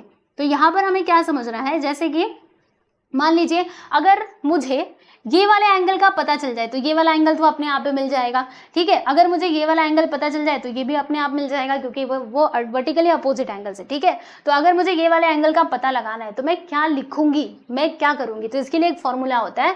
जैसे मुझे चाहिए एंगल AEC, देखो यहाँ पे क्या लिखा है बच्चे, एंगल AEC, एंगल AEC यानी ये वाले एंगल का मेजरमेंट मुझे चाहिए, तो मैं क्या लिखूंगी, विच इज इक्वल टू, यहाँ पे आपको लिखना होगा हाफ, क्या लिखोगे बच्चों, हाफ लिखोगे। और फिर यहाँ पे आपको लिखना है मेजर ऑफ आर्क AC का मतलब क्या हुआ, देखो जैसे यहाँ पे 2 आर्क आपको बनते हुए दिखाई दे रहे होंगे, एक तो ये वाला ऐसे जो क्रॉस हुआ है ना इसके द्वारा छोटे छोटे आर्क आपको बनते हुए दिखाई दे रहे होंगे, देखो एक तो ये वाला, दूसरा है ये वाला, ठीक है। और आपको ये कैसे पहचान में आएगा कि हमें यही लेना है, देखो जैसे हम इस एंगल की बात कर रहे थे ना तो इसके अपोजिट मतलब इसके जस्ट ये माइनर आर्क, इसके करस्पॉन्डिंग में माइनर आर्क क्या है बच्चे, AC है ना, तो आपको लिखना है मेजर ऑफ आर्क AC, ठीक है। वैसे ही इसका अपोजिट एंगल ये है और इसके करस्पॉन्डिंग में माइनर माइनर आर्क आप देख सकते हो DB है ना, तो यहाँ पे आप क्या लिख दोगे आर्क DB, और दोनों का आपको क्या करना है बच्चे सम करना है, यानी पहले हाफ लिखिएगा, फिर इसके अपोजिट में ये जो माइनर आर्क यहाँ पे बन रहा है करस्पॉन्डिंग मतलब इसके जस्ट सामने, तो वो वाला आर्क लिखिएगा, फिर यहाँ पर जो आर्क है वो, और दोनों को आपको प्लस कर देना है जैसे यहाँ पे प्लस किया गया है, ठीक है। तो इस प्रकार से आप ये वाले एंगल का मेजरमेंट निकाल सकते हो। अगर ये मिल गया दूसरा वाला तो ऐसे हाँ मिल जाएगा, ठीक है, समझ गए, चलो अच्छी बात है। फिर ठीक उसी प्रकार से मान लीजिए अगर मुझे बताना है ये वाले एंगल का मेजरमेंट, तो इसके लिए मैं क्या करूंगी, तो इसके लिए मैं एक काम करूंगी, इसके लिए वही सेम वैसा ही फॉर्मूला है। सुनो, जैसे हम क्या लिखेंगे, पहली बात तो हाफ लिख देंगे, ठीक है। फिर आपको क्या करना है, यहाँ पे लिखना है दोस्तों मेजर ऑफ आर्क, आर्क यहाँ पे नहीं लिखना है, हाँ आर्क लिखना है AD। देखो यहाँ पे क्या लिखा है AD और CB, ये है क्या मैं बता रही हूँ। देखो आप ना कौन से एंगल का मेजरमेंट निकाल रहे हो, ये वाला एंगल का मेजरमेंट निकाल रहे हो, ठीक है। तो देखो ये वाला आर्क आपको ले लेना है दोस्तों, इसके अपोजिट में जो ये वाला आर्क है इसे ले लेना है, और इसके फिर यहाँ पर ये जो इसके अपोजिट में एंगल है ना, इसके सामने जो आर्क बन रहा है उसे ले लेना है, ठीक है। थोड़ा समझो, फिगर को ऑब्जर्व करो और फिर आप समझो कि यहाँ पे हो क्या रहा है, ठीक है।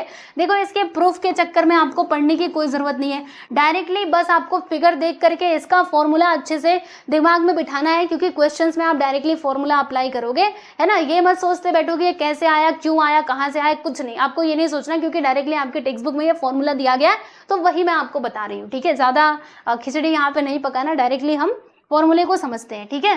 ओके, तो क्या बता रही थी मैं आपको, देखिए मुझे ये वाला एंगल का मेजरमेंट चाहिए, तो क्या करेंगे, ये वाले आर्क को प्लस करेंगे, और जस्ट इसके अपोजिट में जो एंगल है, फिर यहाँ पर मतलब इस एंगल के करस्पॉन्डिंग में ये जो एंगल यहाँ पे ये जो आर्क बना हुआ है, ठीक है, इन दोनों के मेजरमेंट को हमें प्लस कर देना है। पहले हाफ लिखना है, फिर ये वाला आर्क लिखना और ये वाले आर्क लिखना, दोनों को प्लस कर देना, तब जाके आपको ये वाला जो एंगल है दोस्तों CAB ये मिल जाएगा, ठीक है। अगर ये मिला तो ये दूसरा वाला तो अपने आप ही मिल जाएगा, because vertically opposite angles are congruent, हमें बहुत अच्छे से मालूम है, ठीक है। चलो एक बार फिर से मैं आपको वापस से बताती हूँ, अब आपको ध्यान से सुनना है, एकदम दिमाग लगा करके।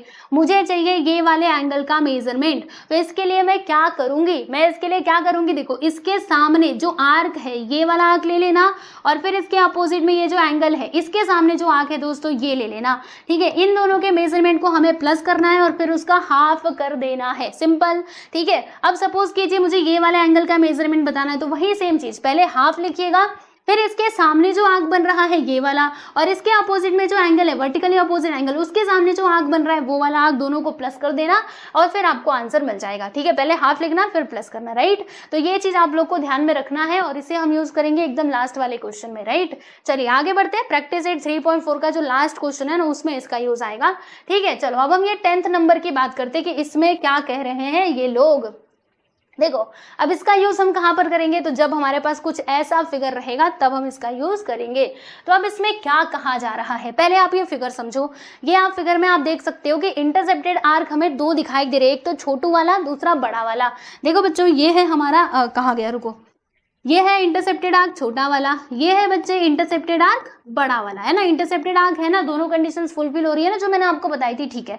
अब मान लीजिए मुझे क्या करना है बच्चों, मुझे ना ये वाले एंगल का मेजरमेंट बताना है, यानी कि एंगल BED मुझे फाइंड करना है। तो मैं कैसे फाइंड करूंगी, ये बहुत ईजी है। आपको लिखना है पहले 1/2, फिर यहाँ पे ब्रैकेट में लिखना मेजर ऑफ आर्क। कौन सा आर्क लिखोगे, तो हमारे पास एक बड़ा आर्क है और एक छोटा आर्क है ना। तो जो बड़ा वाला आर्क है दोस्तों उसे आपको पहले लिखना है, आर्क BD, ठीक है। फिर इसमें से आप माइनस करोगे, किसको माइनस करोगे, छोटे वाले आर्क के मेजरमेंट को आप माइनस कर दोगे, यानी यहाँ पे आप लिखोगे मेजर ऑफ आर्क AC। देखो ये छोटा वाला आर्क है ना, तो यहाँ पर आप लिख दोगे AC, बस यहाँ पे आपका काम होता है खत्म। देखो इसमें बोला जा रहा है हाफ, फिर मेजर ऑफ आर्क BD, यानी जो बड़ा वाला आर्क है वो, उसमें से आपको माइनस करना है, किसको माइनस करना है, छोटे वाले आर्क के मेजरमेंट को। छोटा वाला आर्क क्या है, आर्क AC, ठीक है। तो उसे आपको माइनस कर देना है। जब आप इतना काम कर लोगे तो बस आपको आंसर मिल जाएगा जो भी आपको चाहिए, ठीक है। चलो अब मैं इसको मिटा देती हूँ क्योंकि यहाँ पे वही बात लिखी गई है, तो आप देख लेना, राइट। चलिए तो ये भी हमने समझ लिया, और इन दोनों का यूज हम लोग एकदम लास्ट में करेंगे, डोंट वरी। जब हम क्वेश्चन सॉल्व करेंगे ना, मैं वापस से आपको ये दोनों चीजें एक्सप्लेन करूंगी, क्योंकि मुझे भी पता है कि एक बार मतलब हम पहली बार इस चीज को पढ़ रहे हैं, और एक बार पढ़ा करके मैं सोचूं कि आप लोग को याद हो जाए, तो ये तो मेरी गलती होगी, है ना। क्योंकि नई नई चीजें है ना, और नई नई जब चीजें होती है, कोई पुरानी चीज होगी और उसको हम पढ़ते हैं तो वो तो तुरंत की तुरंत हमारे दिमाग में चला जाता है, लेकिन कोई नई चीज हो, राइट, और फिर हम सोचे कि एक बार में याद हो जाए, तो ऐसा मतलब पॉसिबल नहीं है, तो इसीलिए मैं आपको वापस से रिवाइज करवाऊंगी। डोंट वरी, चिंता मत करो, एक बार पढ़ा के नहीं छोड़ने वाली हूँ, मैं बार बार पढ़ाऊंगी, ठीक है। तो सारी चीजें मैंने आपको बता दी है, यानी इसका जितना भी बेसिक था ना दोस्तों, ये सब कुछ हम कवर कर चुके हैं। आप देख सकते हो सारे बेसिक्स हमने समझ लिए हैं, राइट। तो यहाँ पर बस हमें इतना ही देखना था। आई होप सो कि सारी बातें समझ में आई होंगी। तो एक बार फिर से आप इसको रिवाइज कर लेना, और बाकी नेक्स्ट लेक्चर से हम क्या करेंगे, प्रैक्टिस सेट 3.4 का बेसिक बस इतना सा ही था, ये खत्म हो गया। अभी नेक्स्ट लेक्चर से हम प्रैक्टिस सेट 3.4 के क्वेश्चंस को शुरू करेंगे और उनको सॉल्व भी करेंगे। बिल्कुल भी आप टेंशन मत लेना, बहुत अच्छे से हम सॉल्व करेंगे और आपको सारे क्वेश्चन समझ में भी आएंगे, ठीक है। बाकी पीडीएफ चाहिए, ये जो मैंने आपको पूरा पढ़ाया, अब अगर आपको इसकी पीडीएफ चाहिए तो टेलीग्राम चैनल से जुड़ जाना, यहाँ पर मिल जाएगा। एसके क्लास जो हमारा एप्लीकेशन है ना दोस्तों, वहाँ पर भी जो फ्री कोर्स का ऑप्शन होता है ना, वहाँ पर भी आपको पीडीएफ मिलेगी, ठीक है। यहाँ पर भी मिलेगी, यहाँ पर भी मिलेगी, तो कहीं से भी ले लेना। और क्या बताना था मुझे आपको, ये हमारी इंस्टाग्राम आईडी है। रेगुलर अपडेट के लिए आप जो हमारे अलग अलग सोशल मीडिया के प्लेटफॉर्म है वहाँ पर जुड़ सकते हो, जैसे कि टेलीग्राम, एसके क्लास ऐप को डाउनलोड कर सकते हो, एंड इंस्टाग्राम आईडी पर भी हमें फॉलो, मतलब इंस्टाग्राम आईडी है ये हमारी, तो यहाँ पर भी आप हमें फॉलो कर सकते हैं, ठीक है। बाकी आज के लिए बस इतना ही। आई होप कि आप लोगों को आज का ये वीडियो अच्छा लगा होगा। तो चलिए दोस्तों, मिलते हैं हम लोग बहुत ही जल्द नेक्स्ट वीडियो में। सब लोग अपना ध्यान रखिए और बोर्ड एग्जाम की तैयारी बहुत अच्छे से करते रहिए, ठीक है। चलो बाय एवरीवन।